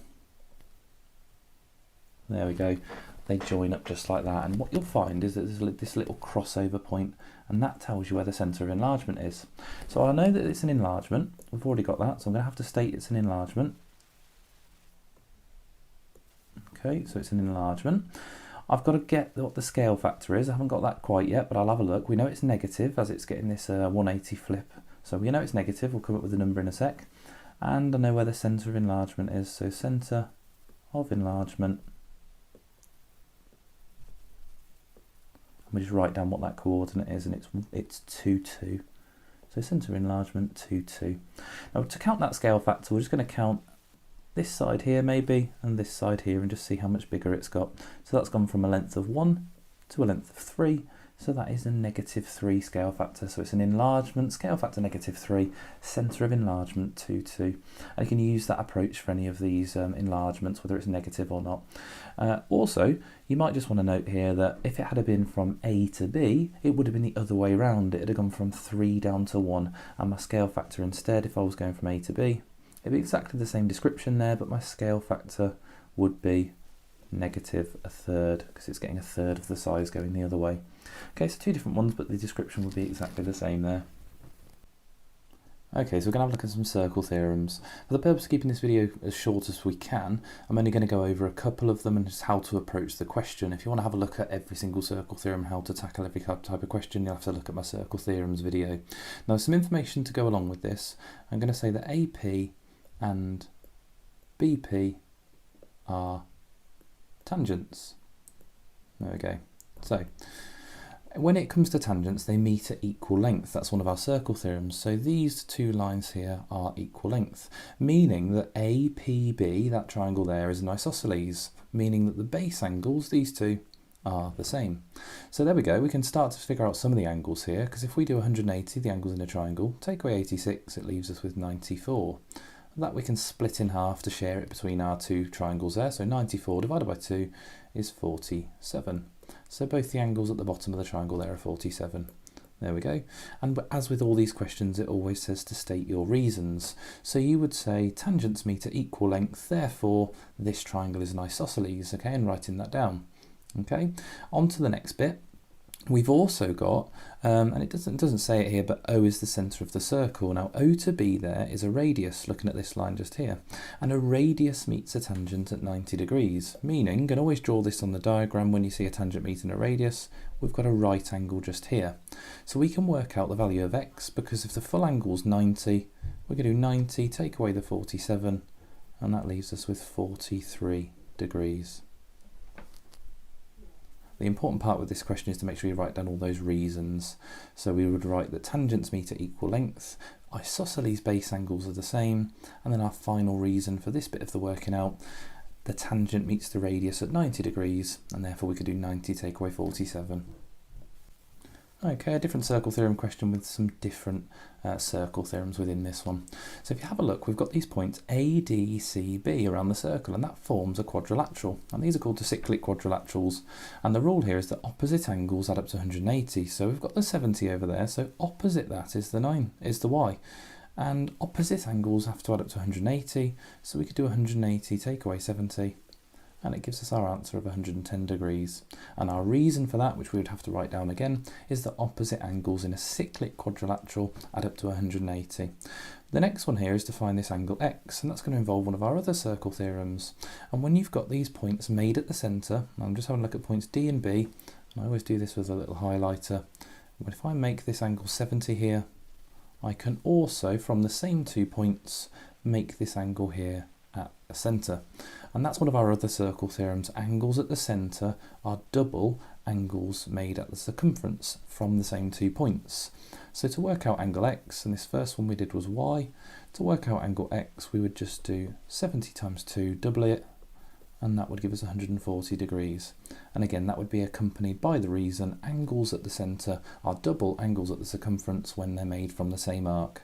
So our two answers here are 110 degrees and 140. Again, just a few little bits of circle theorems there to be having a thinking about, and making sure that you are writing down all those reasons. That's absolutely crucial for these.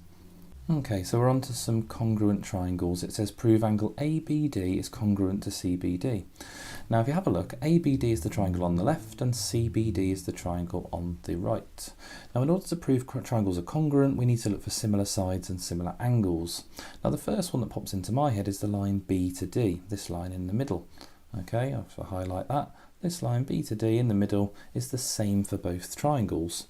So I could prove a side straight away. So I can say a side, I've got BD is the same in both. So both triangles already share a similar side, or exact same side. BD is the same in both. And remember, we're trying to prove that they're congruent, which means that they're exactly the same. So let's get rid of that. We can have a look at another one now. Can we see any other sides that are the same? Well, we've got these little symbols, and I've already got an arrow pointing to 2 of them really. We've got these little symbols on all of them, which means that all of those lengths are the same length. So we could state any of these are the same now. We've got AB, this one here, number 1, is the same as BC, number 2. So I can do another side. So I can say that AB equals BC, and actually that's given to us in the question, so I would just have to say given in question. There we go. And actually, using that same logic there, we could actually prove that these two down the bottom, which are labelled 3 and 4, are the same as well, because they're all the same length. So I could prove another side. So I could say that AD equals CD, and again that's given in the question. There we go. So what I have to do is state why that they're congruent there, and I can just say, and I'll just write this down at the bottom, I can say therefore they're congruent, okay, because the SSS rule here, so side side side, congruent, and we're using the SSS rule. Okay, so there's other things that you can look for as well. You can have a look for angles. Obviously there's a few of these that you can use. This is just an idea of how to approach it and how to lay it out, just labelling what you found. But because these are obviously isosceles triangles, so this one on the left here, we've got two sides at the same length, so we know that the base angles are the same here. Therefore, as they're all the same length, those base angles must also be the same as the base angles on the other triangle. So we could use that as well. And if those angles are the same, then this angle at A has to be the same as the angle at C, so actually we could prove all of them. So there's a lot of different types of questions here, a lot of different proofs, but there's just an idea of one of them and how to lay it all out. Okay, so we're going to have to work out some missing lengths in this triangle. Now it's not a right angled triangle, so to find missing lengths and angles we can use either the sine rule or the cosine rule. And these are rules that you're going to have to remember. But we're going to have a look at one to start with and how we know when to use it. Now the first thing you do is you try and identify in a triangle for first of all what we're looking for, which is AB. So let's label that X. Now what I look for straight away is, do I have pairs of opposites? So I have this pair of opposites here and I've got both of those. And then I've also got X opposite to this angle. So I don't have X, but it's in one of my pairs of opposites. So when we've got this scenario where there's two pairs of opposites, we can use the sine rule. And we only ever need part of the sine rule, so I'm just going to use A over sine A equals B over sine B. Also equals C over sine C, but we only ever need to use two of them here. So let's have a look. We need to label this up. Now I'm going to completely ignore the letters that are on the actual triangle itself. I'm going to label this angle A, which it already is, and this side little a opposite that, and then this angle B and the one opposite little b. And all I need to do now is stick all the numbers into the formula. So let's have a look. A is 12, so it's 12 over sine the one opposite that, 55, is equal to B, which is our X, over sine B. Obviously you should already know there's two variations of this formula. We could have it flipped over, so we could have sine A over A equals sine B over B, but this is our one for side lengths, and we know that because our unknown piece is on the top, so we're able to isolate this now quite easily. So, sorry, I've written B there, it should be 20. There we go, sorry, there we are, 20. So all we need to do is times both sides now by sine 20. What you could do is work this out on your calculator and times your answer by sine 20, but I'm going to multiply it straight over so I can type it all in one go. So times by sine 20. And if we do that, we get 12 sine 20, it goes onto the top there, over sine 55. There we go. And all we have to do is type that into your calculator, obviously just being careful that you put these angles in brackets. Some calculators are going to need you to do that. So if we type that all into the calculator, again, not forgetting you could just work out 12 over sine 55 first, and then times it by sine 20, but I'm just going to go for it like this. So 12 sine 20 on the top, closing your bracket, over sine 55. And on your calculator, just writing down what you got 5.01033539998. Now a question would normally say how to round this, so if we imagine it was 2 decimal places for this one, it would be 5.01, and it's a length, so centimetres. Okay, so just obviously just be careful what the question says. Let's have a look at an idea where we've got to find the angle. Okay, so in this question, let's have a look. Work out the size of angle BAC. So let's identify that. That is here, BAC. Okay, so we're going to use the formula the other way around this time. So sine A over A equals sine B. That does not say sine B. Sine B over B. Okay, so plugging in our numbers, let's just label it up. So let's call this one A, as the A is next to it, that's fine. And again, I'm just going to write over this one, I'm just going to put B and B. Okay, just because of the way I've written my formula. So then sticking in all the numbers, what have we got? Sine A is sine X, so we have sine X over 20, equaling sine 43 over 14. Okay, so exactly the same approach as we did before. We can isolate the sine X by timesing both sides by 20. And again, you could work that right hand side out and times it by 20, but I'm just going to go stick it up the top there. So we end up with sine X equals 20 sine 43 over 14. And if we type that into the calculator now, what do we get? 20 sine 43 over 14, and we get an answer here. Let's write it over here. So we get sine x equals 0.97428 and a few more decimals. And obviously, just like normal trigonometry when you're doing SOHCAHTOA, to get the actual x here, we have to do the inverse of sine. So we're leaving that number on your calculator. You do shift sine, which gets you sine minus 1. Type in that answer or just press your answer button. So shift sine, answer, press equals, and I get an answer here of 76.9779. And again, a question would ask us to round it here. Just depends. So let's just go to the nearest degree. We go for 77 degrees. Obviously just making sure what the question says here, but let's just round it to the nearest degree there, so 77. Okay, so that's how you use the sine rule. Right, let's see how this question's different then. So work out the length of AB. So this one over here. Now straight away, looking at this, look, we've got a pair of opposites there, but I don't have any other pairs of opposites. I've not got anything opposite my 15, I've not got anything opposite the 12. So I can't actually use the sine rule here, and that is your clue, that is your hint here, that the sine rule's not going to work, and we're going to have to use the cosine rule. So another rule that you need to know, so the cosine rule is a squared equals b squared plus c squared minus 2bc cos a. Okay, so a being the side we're looking for, so we'll label this little a and this one big A, ignoring the letters on the triangle, and then labelling the other two sides, and they can be B and C, however you like. And from there, all you've got to do is stick these numbers in. It's actually quite simple to use when you know it. So a squared equals b squared, which is 15 squared, plus c squared, which is 12 squared, minus, and I'm going to stick this bit in brackets, 2 times 15 times 12 cos A, which is down here, which is 20. There we go. Right, so sticking that all in the calculator, let's have a look what we get. So 15 squared plus 12 squared minus 2 times 15 times 12 cos 20. Press equals, and I get a squared equals 30.7106 and a few more decimals. Now obviously that is a squared, and we don't want a squared, we want to know what a is, so we just need to square root both sides now. So square root, leaving the answer on your calculator, square root answer, and we get a equals 5.541719. And again, obviously you'd be asked to round this in a particular way in the question. Let's go for 2 decimal places, so a equals 5.54 centimetres. Right, there we go, and there's using a bit of the cosine rule.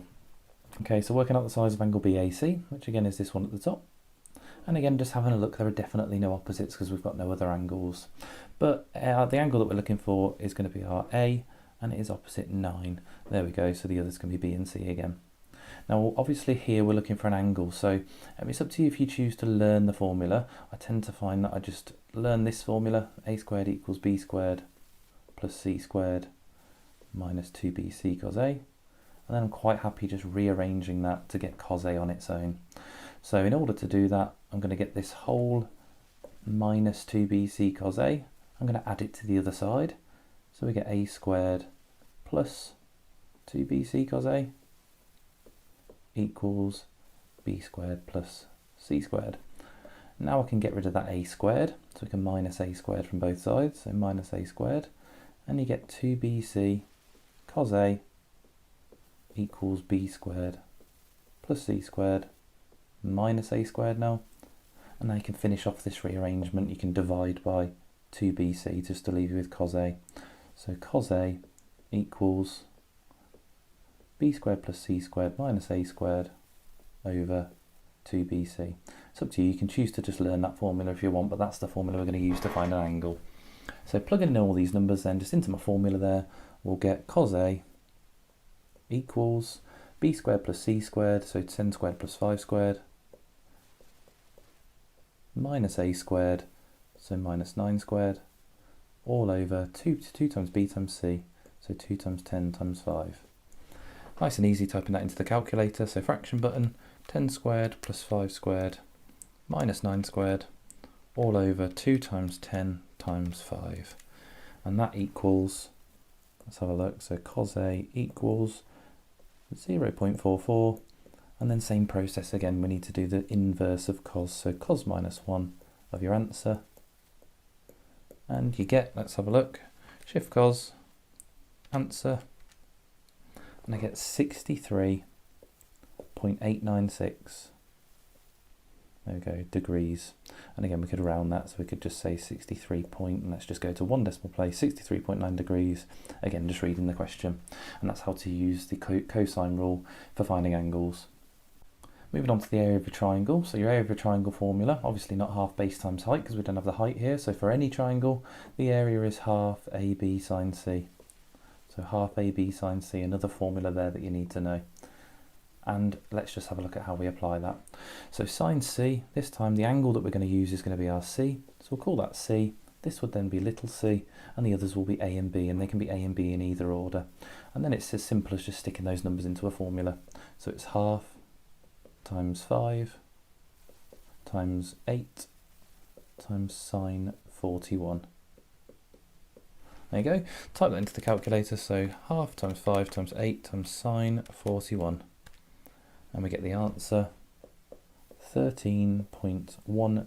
If I round it to 2 decimal places, it's area, so that's meters squared, just being careful of the units, so 13.12 meters squared. There we go, there's using the area of a triangle formula. Question like this though, you might be given the area of the triangle, so it says the area is 80, so we're working backwards a little bit here. So we're going to use half AB sine C again, so half AB sine C, but this time it gives us the answer, so the answer to that half AB sine C has to equal 80. So let's just plug in all the numbers here, again C being my angle, and then A and B being my other lengths. So if I was to type this into the formula, we'd have a half times 11 times 16 times sine C, and it would equal 80. Now I can't actually work that out, but what I can do is I can work this bit out. So if I do a half times 11 times 16, we get the answer 88. So we have 88 times sine C equals 80. So we can rearrange this. Look, we can get both sides and divide them by 88, and that will just give us sine C on its own. So sine C equals, and 80 divided by 88 is, let's leave it as a fraction. Well, actually it is a decimal there, but it comes out as 0.90, and that is actually 90 recurring. There we go, I'm just going to leave it on my calculator screen. And then obviously to finish that off, you do the inverse sign again, just like we have on these other questions. So I'm going to do that over here to the left. So sine minus 1 of this number here, which is actually also a fraction, it's 10 over 11. Sine minus 1 of 10 over 11, or that 0.90 recurring. And we get the answer of 65.38 degrees. There we go, so we can find an angle as well, just working backwards if we're given the answer. And you can apply that logic there to lots of different questions where it gives you the answer and you can use your formula backwards, just dividing everything over to the other side. Okay, so we've got a vectors question. It says B is the midpoint of AC. So that's this point here, is the midpoint. So straight away that tells us, look, because you can see some of the vectors on here, that this must also be A. And again, there are so many different variations of vectors here. This is just one idea of how to approach it. But there's so many different types of questions you can get. We could spend an hour to 2 hours just looking at vectors. M is the midpoint of PB. So we've got a midpoint here, so that's halfway along. And then show that NMC is a straight line. So straight away I'd like to draw NMC in and just think about that. So that it's saying is show that that's a straight line. And we're going to have a look at some of the vectors on this line and see if we can get a common multiple or a common bracket, however you've looked at this before. So all I want to have a look to start with is that line N to C. I've got 3 vectors I can look at. I've got the full line from N to C. We've got from N just to M. So I can go from N to M. Or I could go from M to C. And they're all little parts of this line. Okay, the full line there, let's just highlight this. The full line, the first one that I've written is N to C, all the way. The second one I've drawn is N to M, from there to there. And the third one I can have a look at is from M to C, from there to there. Now it's up to you which one you choose. Sometimes some of them are easier than others. But the first one there, so this N to C is quite simple for us to do. Now to get from N to C, I've got to move backwards up the line this way, and then I can go forwards along to C there. So that first part of the journey, going from, let's get rid of that, going from N up to A, and let's draw this in. So to go from N to A, so I'm just going to write this down, is minus 2b. You have to go backwards through that 2b. So from N to C, first of all, it's minus 2b. Then I can go from A over to C, doing 2a's, and that's positive, so plus 2a. There we go, so I've got minus 2b plus 2a. Now whenever it comes to these vectors here, you always just want to look to factorise them. So I'm going to move this out of the way, and I'm just going to see what does that factorise to. Now I can factorise it by 2, and I would get 2 lots of minus b plus a. And obviously we could write that in a slightly different way. I could swap the letters around if I want. I could write 2 lots of a minus b. Now if I can prove that one of these other vectors here that I'm looking at below has this bracket a minus b, then they must be on the same straight line, because therefore they're going in the same direction. So let's have a look at one of them. So I can either look at n to m or m to c. It doesn't really matter. I'm just going to go with m to c. Either one here are going to be just as difficult for us to do, but that first one there is nice and easy. So always make sure you have a go at finding some of the lines. Now that M letter here is halfway along PB, so I'm going to have to find the vector for P to B, and that's going to be my absolutely key one here, P to B, because if I can't find the full length of the line, I'm definitely not going to find halfway along it. So if we look at how do we get from P to B, well that's actually quite simple. You can go from P up to A, and that's minus 3b's, so let's write that down. You've got the minus b to get to n, and then another 2 to get up to a, so minus 3b's. And then to get from a to b, you'd do a plus a moving along that vector there, so plus a. So that is my vector P to B. That's another very good one to always make sure you get that missing line where you've got a halfway point. Now in order to move halfway along that line, I'd have to do half of this vector. So to get from P to M, or from M to B, which is half of that, let's go for M to B, as that's the quickest way for us to move there, M to B, we'd have to do half of this vector. So to times that by a half, I'm just going to write it as a half lots of minus 3b plus a, so half of that. Now if I expand that, I can actually add stuff to this as well, because that only gets us from M to B. If I draw that on, that gets us from here to here, doing half of that line. So expand that out, minus 3 times a half is minus 3 halves, so minus 3 over 2b, plus half of a, so half a. And now we can finish that off, because now we're at B, we can do our final little bit of the line, which is to go over here to C, and that's adding an additional a in there. Okay, so that's our last little bit, plus a. And if we add this all together, and let's see what we get. So we have minus 3 over 2b, I'm going to write this over here, that's not changing. So we've got minus 3 over 2b, and then we've got half a, add an a, and that gives us 1.5a, or another 3 over 2a. There we go, 3 over 2a. So let's write that down over here. We have minus 3 over 2b plus 3 over 2a. So that is our vector there to get from M to C. Now all I need to do is just factorise this one. If you have a look, they both divide by 3 over 2. So I can take this 3 over 2 out the bracket, and if we divide them both by 3 over 2, we get minus b plus a. There we go, and I rewrote that a different way as well. I could write that as 3 over 2 brackets a minus b, the other way around. And there we go. We've got that matching bracket there in both of them. Okay, so both share that common vector there, that common movement between the points on the diagram, n, m, and c. Again, you could have found n to m as well. We could have done the same thing, and actually, because we found this half, this one just here, we can actually look, just think, if I was moving from n to m, so n to m, we would do plus b, and then half of that vector just there. And if we did do that, let's just do it over to here to the side. So this is from n to m, not that we didn't need this one, we only ever need 2. So from n to m, I could do plus b, or just b, and then add to that this vector down here that we did in the green down there. So add to that minus 3 over 2b plus half a. And if we add that all together there, minus 1.5 plus 1 gives us minus a half, so we'd have minus a half b plus a half a, and again we could factorise that by a half, so we get a half minus b plus a, and again we get that minus b plus a there, which we can write in a different way. So we could have done any three of them. All three of them eventually give us this same bracket here. Okay, so we have the same multiple, it means it's on the same line, and there's a bit of vectors for you. And the last question here is just involving some circle sectors, but also involving a little bit of trigonometry as well. It says that this is an arc of a circle centre 0, and it wants us to work out this shaded region. So if we can work out the full sector, we can take away this unshaded triangle. So to work out the area of a sector, we would have to do pi r squared, so not forgetting your area of a circle formula, pi r squared, and multiply that by whatever fraction of the circle this is. Now it says 35 degrees over there, so it's 35 over 360.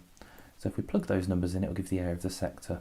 So we've got pi times 80 squared, it's in metres, multiplied by 35 over 360. Now if we type that in on the calculator, let's see what we get. Pi times 80 squared times 35 over 360, and we get the answer 1954.7, and let's round it to two decimal places, 77.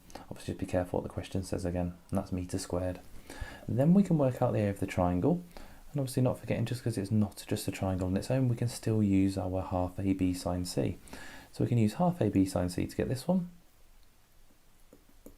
and if we plug the numbers in, 35 there is our C, and because it's a circle sector, A and B here are the same because it's the radius of the circle.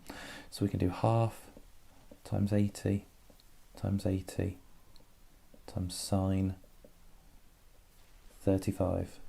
There we go, and if we type all that in, 0.5 times 80 times 80 times sine 35, we get the area of that triangle there, which is 1835.44 metres squared.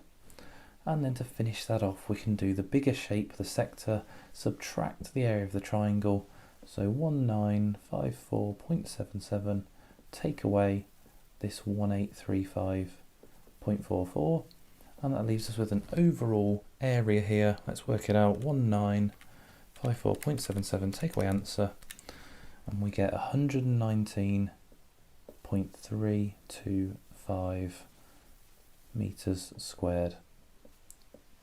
And there we go, and obviously just rounding that however you'd been asked in the question. So there's quite a large selection of geometry questions there that were done on the geometry. Okay, so we're going to have a look at some statistics. This is going to be quite a short one. We've only got a few questions to have a look at, and we're going to start with a box plot. So on here we've been given some information about some time in seconds that 15 people wait to be served at a garden centre, and it wants us to draw a box plot for this part A. So we've been given a list of numbers for those minutes, and you've just got to make sure that they're in order, because we need to find a few values. We need to find the lowest value, the highest value, the median, and the two quartiles, the lower and upper quartile. So we can quite easily see that they are in order, so we can get the lowest and the highest value from either side, and they're going to form the ends of our box plot. So just very carefully on your scale here, drawing the ends in here, and 44, just make sure the scale goes up in ones. It does. I'm going to do it as best as I can here, and that's our 44 there. Now we need to find the median. So with 15 people, we just want to find where that halfway point is. So all you've got to do is add 1 and halve it. So 15 plus 1 is 16, divide it by 2, and that's going to be our 8th person. So we just need to go along the box plot and find where the 8th person is. So 1, 2, 3, 4, 5, 6, 7, 8. So 25 is going to be our median. That's quite nice. It's halfway between 20 and 30. Draw an end nice and neat there to form our median. Now we just need to find where the quartiles are. So on that lower half, okay, the lower part or the lower quarter here, if I try and highlight that, we've got these numbers here, and there are 7 numbers there if you just count them up. So 1, 2, 3, 4, 5, 6, 7. So again, finding the halfway point, we can do 7 plus 1 and divide it by 2, which gives us 4. So we want to find where the 4th person is for that lower quartile. So 5, 9, 11, 14. There is our lower quarter there. So marking that on the 14th person. 1, 2, 3, 4. And then looking at the higher quarter there. 27, 27, 28, 30. Okay, so once you've marked all of those on there, you've just got to join up your little box. There we go, making it look like the one that you can see below, and then join up these parts here, and there's your box plot drawn. Okay, moving on to the bit below. Now I haven't added the question in here, but quite often it says to compare the box plots. So it says here, the box plot below shows the distribution of times served at a different garden centre. And it would usually say to compare them. Now, there are two things that you want to compare when you're comparing a box plot. One of them is the median. So if we have a look, our median here is sitting on 25, and down it's sitting here on 21. Now I don't have to mention any numbers, but I would mention number 1. I would say that rows, I'll just call it rows. Rows has a higher median wait time. Okay, so a higher median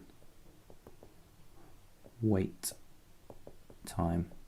Okay, make sure that you mention some context. Obviously, don't just say it has a higher median. What's the story actually about? It's about the wait time at a garden centre. So rows has a higher median wait time. The next thing we have a look at is the distance between the quartiles.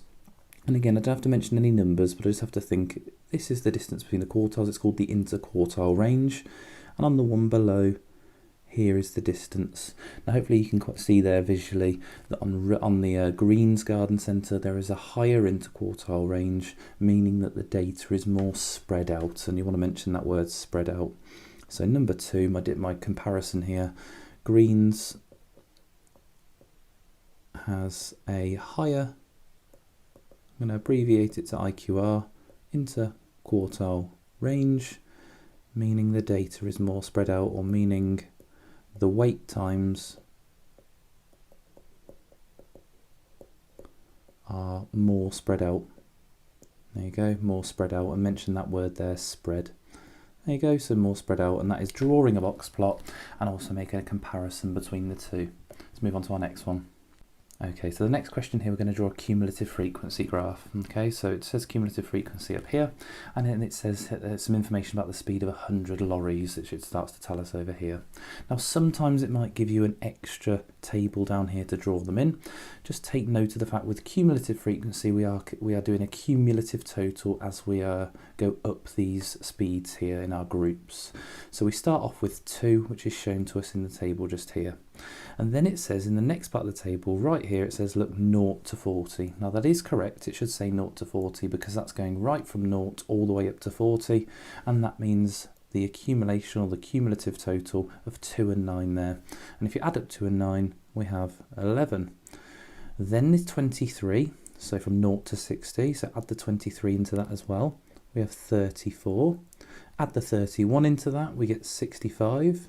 Add the 27 into that, add 7 is 72, add 20 is 92, and then add the 8 into there gives us our total of 100.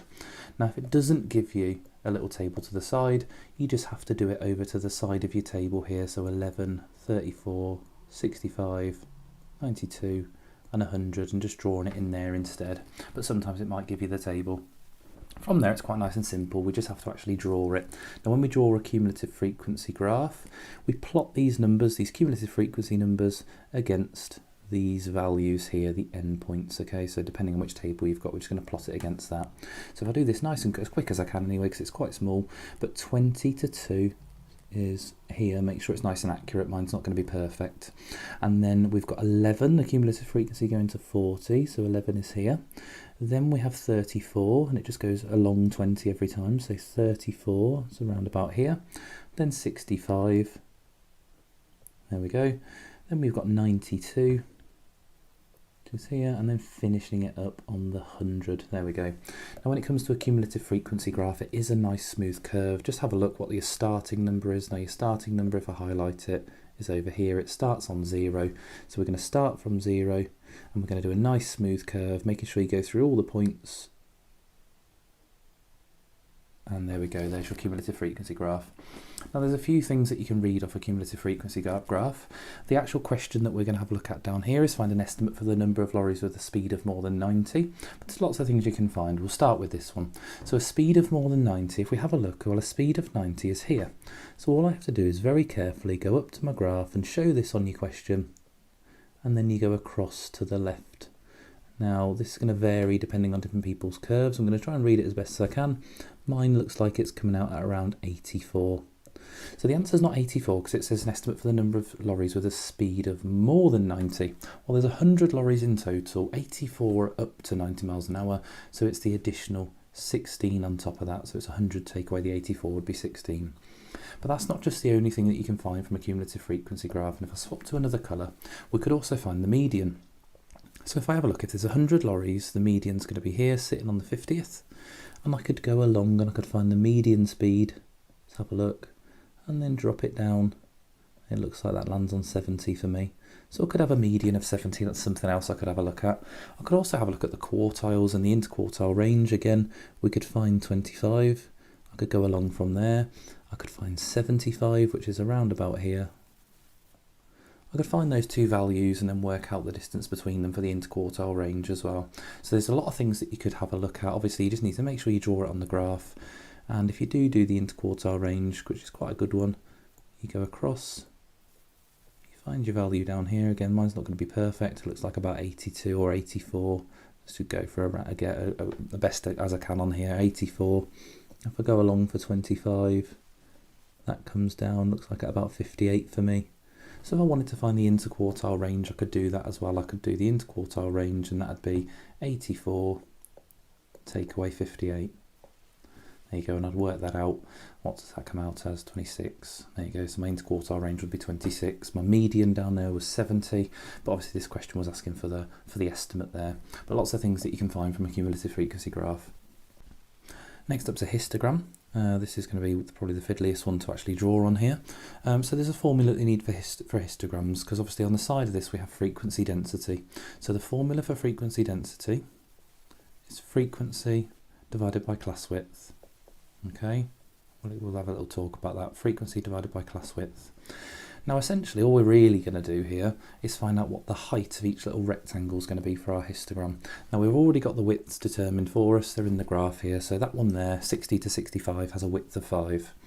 Now that frequency there is going to be the area of each bar. Now if you think about that, if we just think logically about a rectangle, if I've got a rectangle, its area is 15, the width of it is 5, what's the height going to be? The height's going to have to be 3 in order to make sure we get an area of 15 there.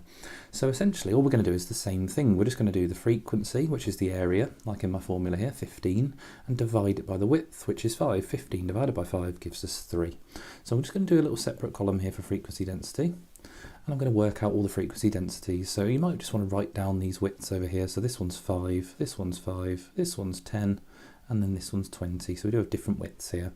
So 15 divided by 5 gives us a 3, which we already know the height of that rectangle is going to have to be 3. The next one is 25 divided by 5, which is a height of 5. The next one is 36 divided by the 10, so a height of 3.6. And the other one's 24 divided by 20.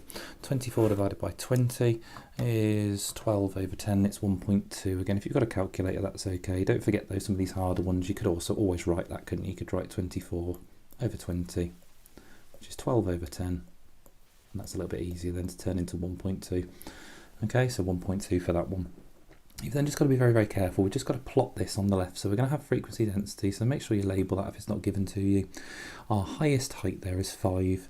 So I just want to get, as best as I can, a scale that allows me to go up to 5. So I'm just going to have a quick look because sometimes these are quite hard to see. So if I go up 10 squares for every 1, just see if that fits. So do this in pencil to start with. Just make sure your scale works. We're going to start with 0. And if I go up 5, 6, 7, 8, 9, 10 here, let's say that's 1.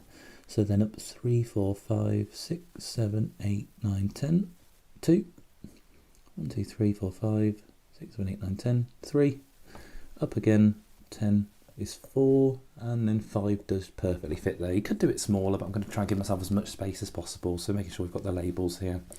Then we just need to draw these in. They're quite simple to draw once you've got this information. So if we draw this in, look, just making sure you get the widths right. That first speed there is 60 to 65. So my width is going to be 5, so it's only going to be this wide here. Let's have a look. Is that enough? 1, 2, 3, 4.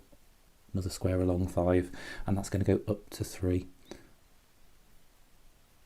Ooh, not very well drawn there. Obviously using a ruler and a pencil. So there's your first bar. The next one has a height of 5, and again, and he has a width of 5. It goes from 65 to 70. So continuing that line up, we can go up to 5. I'll do this as best as I can. There we go, there's the next one. The next one has a height of 3.6, so being super accurate here, and a width of 10, it goes along to 80. So if I find 3.6 as best as I can, 1, 2, 3, 4, 5, 6. There we go, and then drawing that bar in, and then the final bar there has a width of 20 all the way up to 100 and a height of 1.2. So 1 is there, 0.2 just about as best as I can, and there is your histogram. Okay, so we can also look at some stuff from this as well. So the question here, which I'm going to have a look at, this part B, says work out an estimate for the number of cars with a speed more than 85. Now you can actually do this from the table, or you could do it from your graph. Now 85 is, if we have a look on the graph, 1, 2, 3, 4, 5, it's halfway between 80 and 90 there. Now this bar here, we've already determined is 24 people, or 24 lorries. Now if you think about this, 5 along, actually that could split up into 4 equal chunks that big. Okay, it's a quarter of the way along, and a quarter of 24, 24 divided by 4, is 6. So in each of these little chunks we could estimate that there's 6 in each. Obviously we don't know because it is group data, but we could estimate that there's 6 in each. So if we work out an estimate for a number of cars with a speed of more than 85, well it'd be these little 3 chunks of 6 here, and 6 plus 6 plus 6 would give us 18. And that'd be a good little estimate for us there. We could also do it from the numbers though up in the table, because if it's a quarter of the way along, we know it's 3/4 of this little group, and we could have just done 3/4 of 24. 3/4 of 24 is 18, divided by 4 is 6, times it by 3 is 18. So you can do little readings from your histogram like that as well. Let's have a look at our next one. Okay, so the last one here, we're going to have a look at a reverse mean question. Now I know it's a reverse mean when it starts to talk about actual means. It says that the mean for certain people is, and then starts to give us some information. So it says there are 20 men, 20 women and 10 children, and they take part in a quiz. And then it gives us the mean score for the men, the mean for the children, and the mean for the whole group. And it wants us to work out the mean score for the women. So that's what we want to work out eventually. So all we got to do is think in reverse for this. So when you're working out the mean, you get the total and you divide by how many people there are. So if we think about the men, you don't have to write it like this, but just so you have an understanding of this, you would get the total, which we don't know. You divide it by the 20 men, and it says it gives us an answer of 6, the mean for the men. So if we reverse this round, times both sides by 20, so times by 20 gives us a score of 120 for the men. So that's the total score for the men. We could then do exactly the same for the children. I don't have to write out this little bit of algebra every time, but if I just think, okay, well the children then, I just know I need to times the amount of children by the mean. The mean is 4, and there are 10 children. So 10 times 4 gives us a total score of 40 for the children. There we go. Now we don't actually know what the mean is for the women, that's what we're trying to work out, but what we are given is this last bit of information here, which says the mean for all of them is 5. Now in total, if we have a look at the question, it says there are 20 men, 20 women and 10 children. So that's 50 people with a mean of 5. So that we could do 50 people times the mean, which is 5, which gives us a total score of 250. So that's our total there. So now we know the total score, we know the score for the men, we know the score for the children, so we can actually work out what score the women got. So if we do this to the side, we know we have to do 250, take away the 120 that the men got, and take away the 40 that the children got. And if we work that out, 250 take away 120 is 130, take away the 40 leaves us with a total score of 90 for the women. So the women scored a total of 90, and it says that there are 20 women. So to work out the mean for them, we've got 90 is their total score divided by 20. And again, depends whether you have a calculator or not here, but even if you don't have a calculator, we can do this one. We can cancel off the 0 top and bottom, and it's 9 over 2, or 9 divided by 2, which is 4.5. There we go. So the women have a mean of 4.5, and that'll be our final answer there to finish that off. There we go, and that's our little bit of statistics done. Okay, and looking at some ratio and proportion now. So this says James has a bag full of counters. He takes at random a sample of 20 counters, marks them all and puts them back into the bag, and then he takes 30 counters at random, and out of the 35 of them are marked. Estimate how many counters are in the bag. So we're looking at capture, recapture here. Now if we just make a few statements, because we're going to assume that the sample is proportional to the next one that he took as well, or to the rest of the counters in the bag. So initially, he takes a sample of 20 counters out of we don't know. That's what we're trying to work out, so let's call that 20 over x. On the next time, he takes a sample of 30 and 5 of them are marked. So we'll say that that's now 5 out of 30. So out of the 35 were marked, but previously it was 20 that were marked out of something we don't know. But we are going to assume that these are proportional. So in order to work out how many that x value is, we just have to think, okay, well, how do we get from 5 to 20? And we do that if these fractions are equivalent by multiplying by 4. So in order to get that number on the bottom there, we would multiply this by 4, and that would give us 120. So our answer would be 120 counters. Okay, obviously we are making some assumptions here. We are assuming that no additional counters were added to the bag in between the two samples, and also none were taken out as well. And obviously there's little silly things like we're assuming that the marks haven't actually come off the counters or anything like that in this time frame. Okay, so that is capture, recapture there. Okay, on to some direct and inverse proportion. So there's two formulas that we can use here. It says A is inversely proportional to B. So it's either going to be A equals K lots of B, or A equals KB, or it's going to be A equals K over B. So these are the two that you have to remember. Now with inverse proportion, it's this one here, where K is being divided by B. So we're going to use that formula, so just make sure you write them down straight away. And then it gives us some values to put in. So it says 15 for A, so 15 equals K over, and it says B is 4. So we can solve this for K. We can times both sides by 4 to isolate K there, and we get 60 equals K, or K equals 60. And now what we can do is we can put that 60 back into the original formula here, and that will give us our formula. So A equals 60 over B. And that is a formula for A in terms of B, and sometimes you might just be asked just to write a formula for A in terms of B, and there it is. But this question says find the value of A when B equals 12. So all I've got to do is stick B equals 12 into my formula down here. So if we do that, I'm going to do it to the side, we get A equals 60 over 12, and 60 divided by 12 equals 5. So our final answer there is 5. So every time you just think which formula we're going to use, plug your pieces in, find your value of K, and then reuse that in your formula for whatever values you need. Okay, so this question says directly proportional to. So we're going to be using the other formula this time. It's A equals KB. But you've got to read the question carefully, because this one says directly proportional to the square root of B. So I need to put a square root in with my B. So using the same formula, but just putting my square root in. Remember, it could say squared or cube rooted or anything, but that's my formula I'm going to use.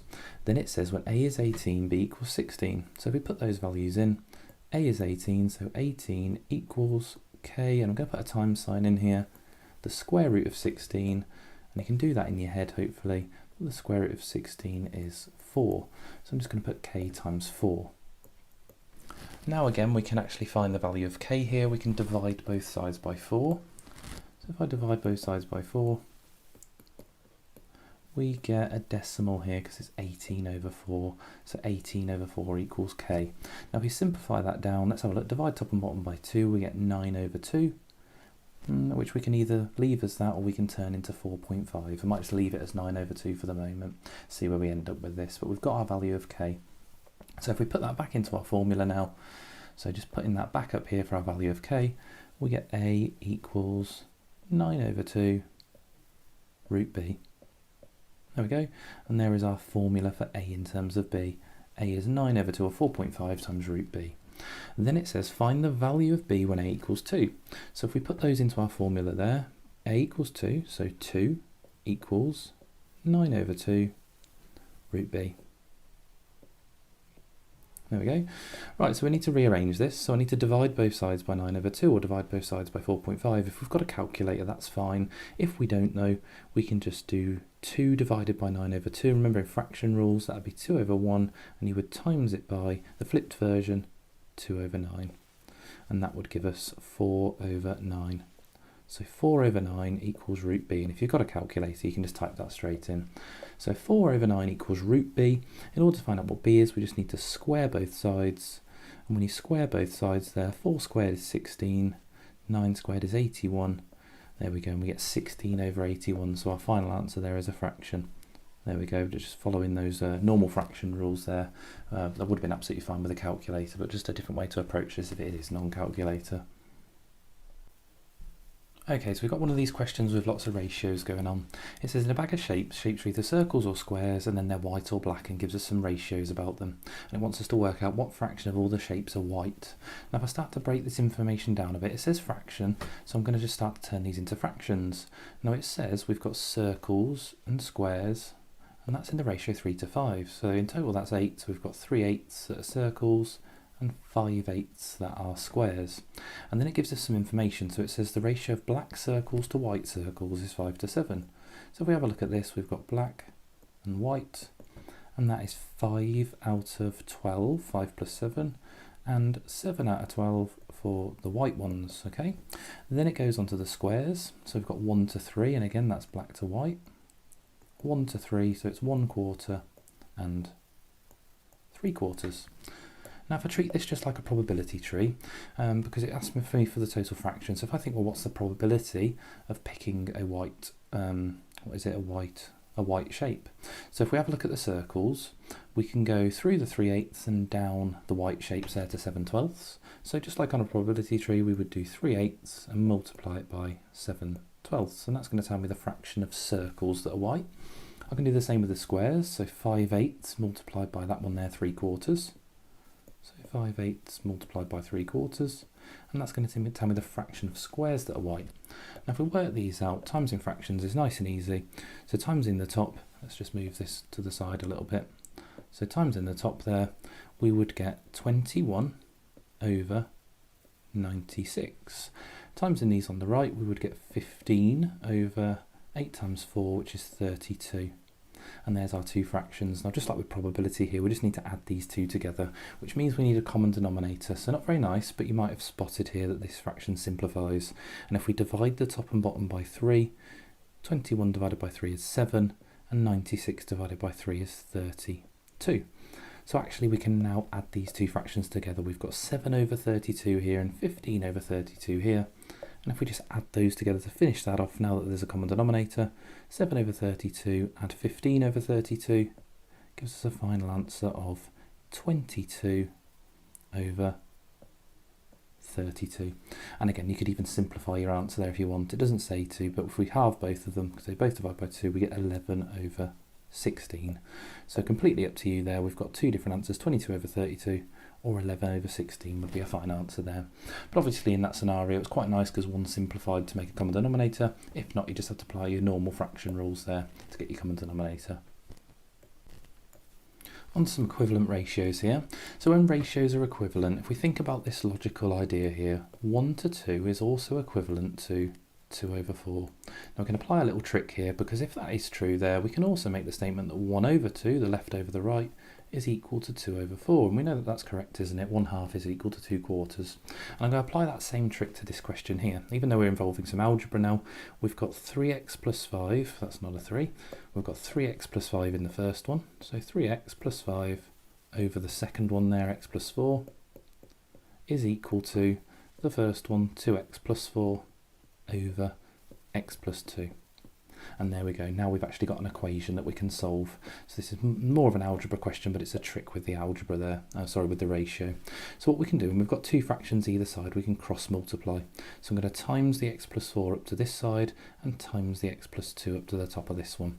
So we get a double bracket, we get 3x plus 5 multiplied by that right denominator, x plus 2, and that is equal to 2x plus 4, what's on the top of there, multiplied by that left denominator, which is x plus 4. So all we need to do now is expand both these brackets out. I'm going to do this in quite a quick step. So the first one, we get 3x squared plus 11x plus 10. And on the right one here, we get 2x squared plus 12x plus 16. So we've got quadratics here and we just need to make it equal 0. I'm going to do this in quite a quick step. I'm going to move everything here on the left hand side to the other side. So I'm going to minus 2x squared, minus 12x and minus 16, and that's now going to equal 0. So 3x squared minus 2x squared leaves us with x squared. 11x take away 12x leaves us with 1x, so minus 1x, and 10 take away 16 is minus 6, and that now equals 0, and then we can solve it. So all I did was minus 2x squared, minus 12x, and minus 16 from both sides, so that equals 0. Now we can solve it. So looking at this now, I just need to factorise it. So the factors of 1 and 6 are either 1 and 6 or 2 and 3, and it's going to be 3 in the middle there, so it would be x plus 2 and x minus 3, and that would give us minus 1 in the middle, and that's what equals 0. So we've got two solutions here, which is why it says find the possible values of x. We've got this solution here, you got x could equal minus 2, and you got the one to the right of that as well, you got x could equal 3. So there's your two solutions, x equals 2 and x equals 3. Finish that off. Last question here, we've got a speed time graph, very similar to a velocity time graph as well, similar process in what we do. So part A says find an estimate for the distance travelled in the first 10 seconds. We know that our formula, speed is distance over time. So actually working out distance is speed times time, which just means all we have to do is work out the area underneath the graph. So normally it would say to split this into equal widths. Okay, I haven't actually added it to this one, but we're going to split it into 5 equal widths. So along the bottom, along the time, it goes up to 10. So each bar I'm going to draw in, I'm going to split it at 2. So every 2 seconds, I'm going to split the shape up and draw it in. Here we go. And I'm going to connect those up together here to make the shape. So I've got a triangle there, a trapezium, another trapezium, another trapezium, and a final trapezium there. And this is going to be quite awkward for me to do on here, but I'm going to give it my best shot. So the height of this triangle, I'm going to write them all in because the base of all these shapes is 2. But I just need to work out the area of all these shapes. So the height of the triangle there, as best as I can see, looks like 27. So the height of that is 27. The height of the next trapezium, as best as I can, is 44. You just need to be super accurate with these. The height of the next one is 50. The height of this next one here is what looks like 44 again to me. And this final height at the end here is 20. So what I need to do is work out the area of them all. So I'm going to label these up 1, 2, 3, 4 and 5 and work out the area of all these shapes. So shape number 1's a triangle, so base times height, 2 times 27, and halve it is 27. So just having a look at the units here, it's metres per second, so the shape 1 is representing 27 metres. Shape 2, we've got the area of a trapezium here. Don't forget the area of a trapezium formula, which is add together the parallel sides, or a plus b, divide it by 2, and then times it by the height, which in this case is the distance between them. Now it's really nice when you've got a distance of 2 between them, because actually dividing by 2 and times by 2 cancel each other out. So actually you just have to add up those two parallel sides. So for number 2, 27 add 44 is going to give us 71 metres. Again, plug it into this formula if it doesn't have a width of 2. Number 3 is going to give us 94, 44 plus 50, so 94 metres. Number 4, 50 plus, number 4 is the same again, 94 metres again. And then number 5 is 44 plus 20, so 64 metres. So all we need to do is add them all up, which I'm going to do on the calculator. So adding all of those up, we've got 27 plus 71 plus 94 plus 94 plus 64. And that gives us a total distance there of 350 metres. Right, there we go, just adding them all up. Let's put that down the bottom there, 350. Okay, so one more thing that we could have a look at on here, and it's part B. It says work out an estimate for the acceleration at 2 seconds. Now this is a bit awkward to do on the same graph, but what I'm going to do is I'm just going to get rid of some of the drawings here around the 2 second mark. Now in order to get an estimation for the acceleration, we've got to draw a tangent at this point here, and that can be awkward. I've obviously just gone up from 2 there to find out where that is. So you just got to get your ruler really carefully and make sure that it just touches at that point and then skims off. Now it's very hard for me to do on the screen here, but that's it, drawing a tangent there. And then all you need to do is draw a little triangle underneath or above and work out the rise over the run, or the change in y over change in x. Okay, so if I just draw this in, and a little tip if it's non-calculator is to try and get that change in x to be 1. So I'm just going to have a look to see if I can actually do that. So if I go from here, and I go across 1, 2, 3, 4, 5 squares, that's a change in x of 1, and I get that distance there, which for me actually perfectly goes to 10. So it's going to be different on the paper because it's quite hard to do it on here, but that gives me a 1 and a 10. And obviously to work out the gradient, you do the change in y over the change in x, and mine comes out as change in y is 10 and the change in x is 1, and it's sloping upwards, so it is positive, and that gives me a gradient of 10. So in terms of an acceleration here, my acceleration would be 10 meters per second squared. And actually for units for acceleration there. So 10 meters per second squared is my acceleration. Right, and that's the end of ratio and proportion.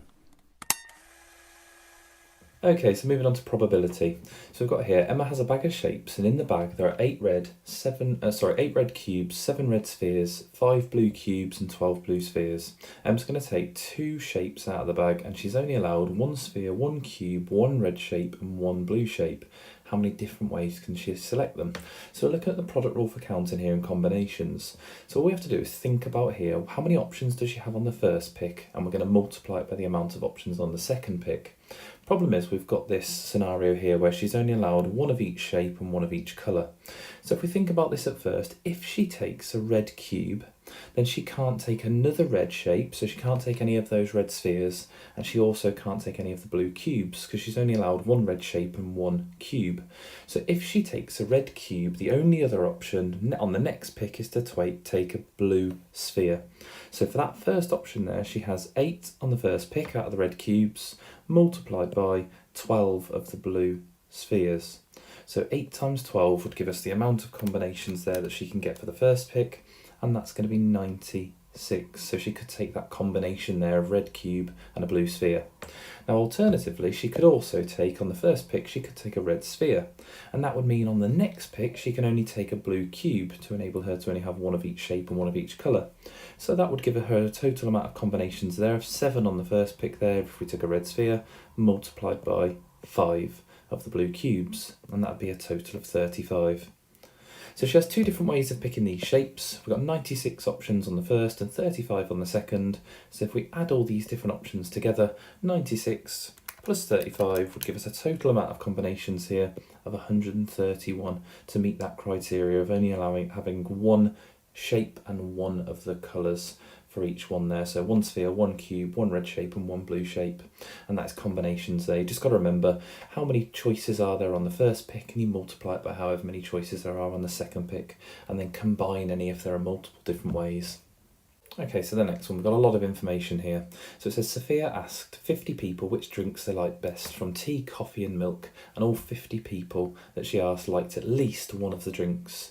Then it starts to talk about all these different ideas about what drinks people liked and whether they liked all 3, whether they liked tea and coffee. So we're going to go through all of them there, but ultimately it says she selects at random one of the 50 people, work out the probability that this person likes tea. So we need to figure out from all this information how many of the people there like tea, and it doesn't explicitly tell us how many like tea. So when we've got these 3 options like this, the best way for us to organise this is in a Venn diagram, and specifically a 3-way Venn diagram. So we need to draw, I'll do this as best as I can, a Venn diagram that's going to allow us to have 3 elements in there, and you just need to make sure with a Venn diagram you draw your little box around the outside. There we go. Now I want to keep this all nice and neat and tidy, so I'm going to label them. I'm going to call this one the milk, this one the tea, and this one down here the coffee. I'm just going to go through the list and just start to tick things in when I know that I've got them there. Now the first piece of information it tells us, and if we go through this step by step, it says all 50 people like at least 1 drink. So that means we know that there's going to be nobody in the outside, so 0 on the outside.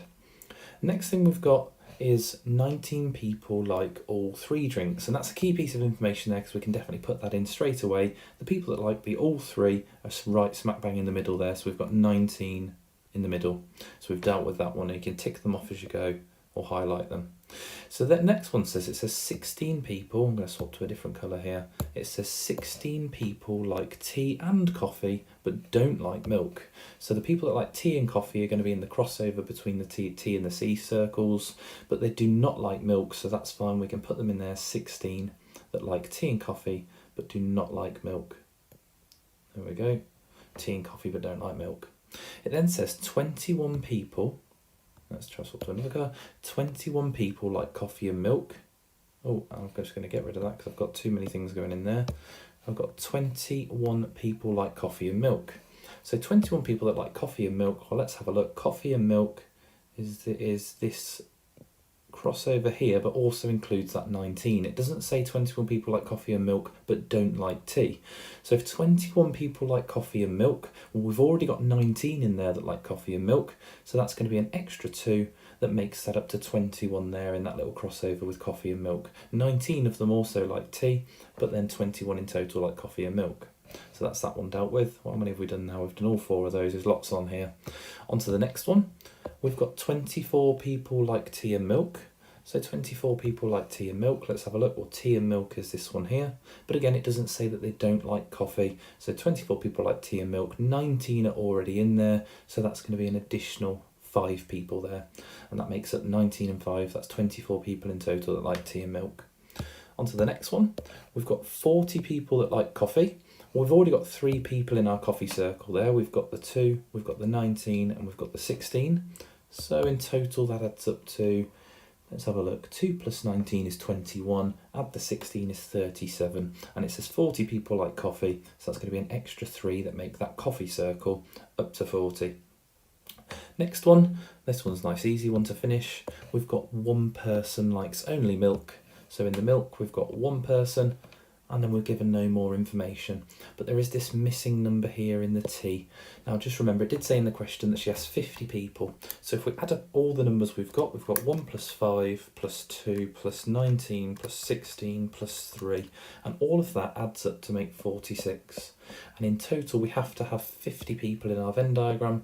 So just in the tea one there, that's an additional 4 people to make sure that we have 50. So we just did 50, take away 46, which left us with those remaining 4 people. So we filled in our Venn diagram. Now it says Sophia selects at random one of the 50 people, work out the probability that this person likes tea. Well, that doesn't say just likes tea, it says the probability that they like tea. So we've got a few of the numbers here that we can actually consider. We've got the 4, the 5, the 19 and the 16. So the amount of people that like tea, if we add them all together, 5 plus 4 is 9, plus the 19 is 28, plus the 16, what does that give us? 19 plus 16 plus 5 plus 4 gives us a total of 44 people that like tea. So there's 44 people that like tea out of a total of 50 people, so it's 44 out of 50. 44 of those 50 people like tea, and the rest don't like tea. You've got the 1 person that only likes milk, you've got the 2 people that like milk and coffee, and the 3 people that only like coffee. So 44 over 50, and you don't need to simplify that. And that's our Venn diagram done. Just make sure you go through and tick them all off as you go so you haven't missed any.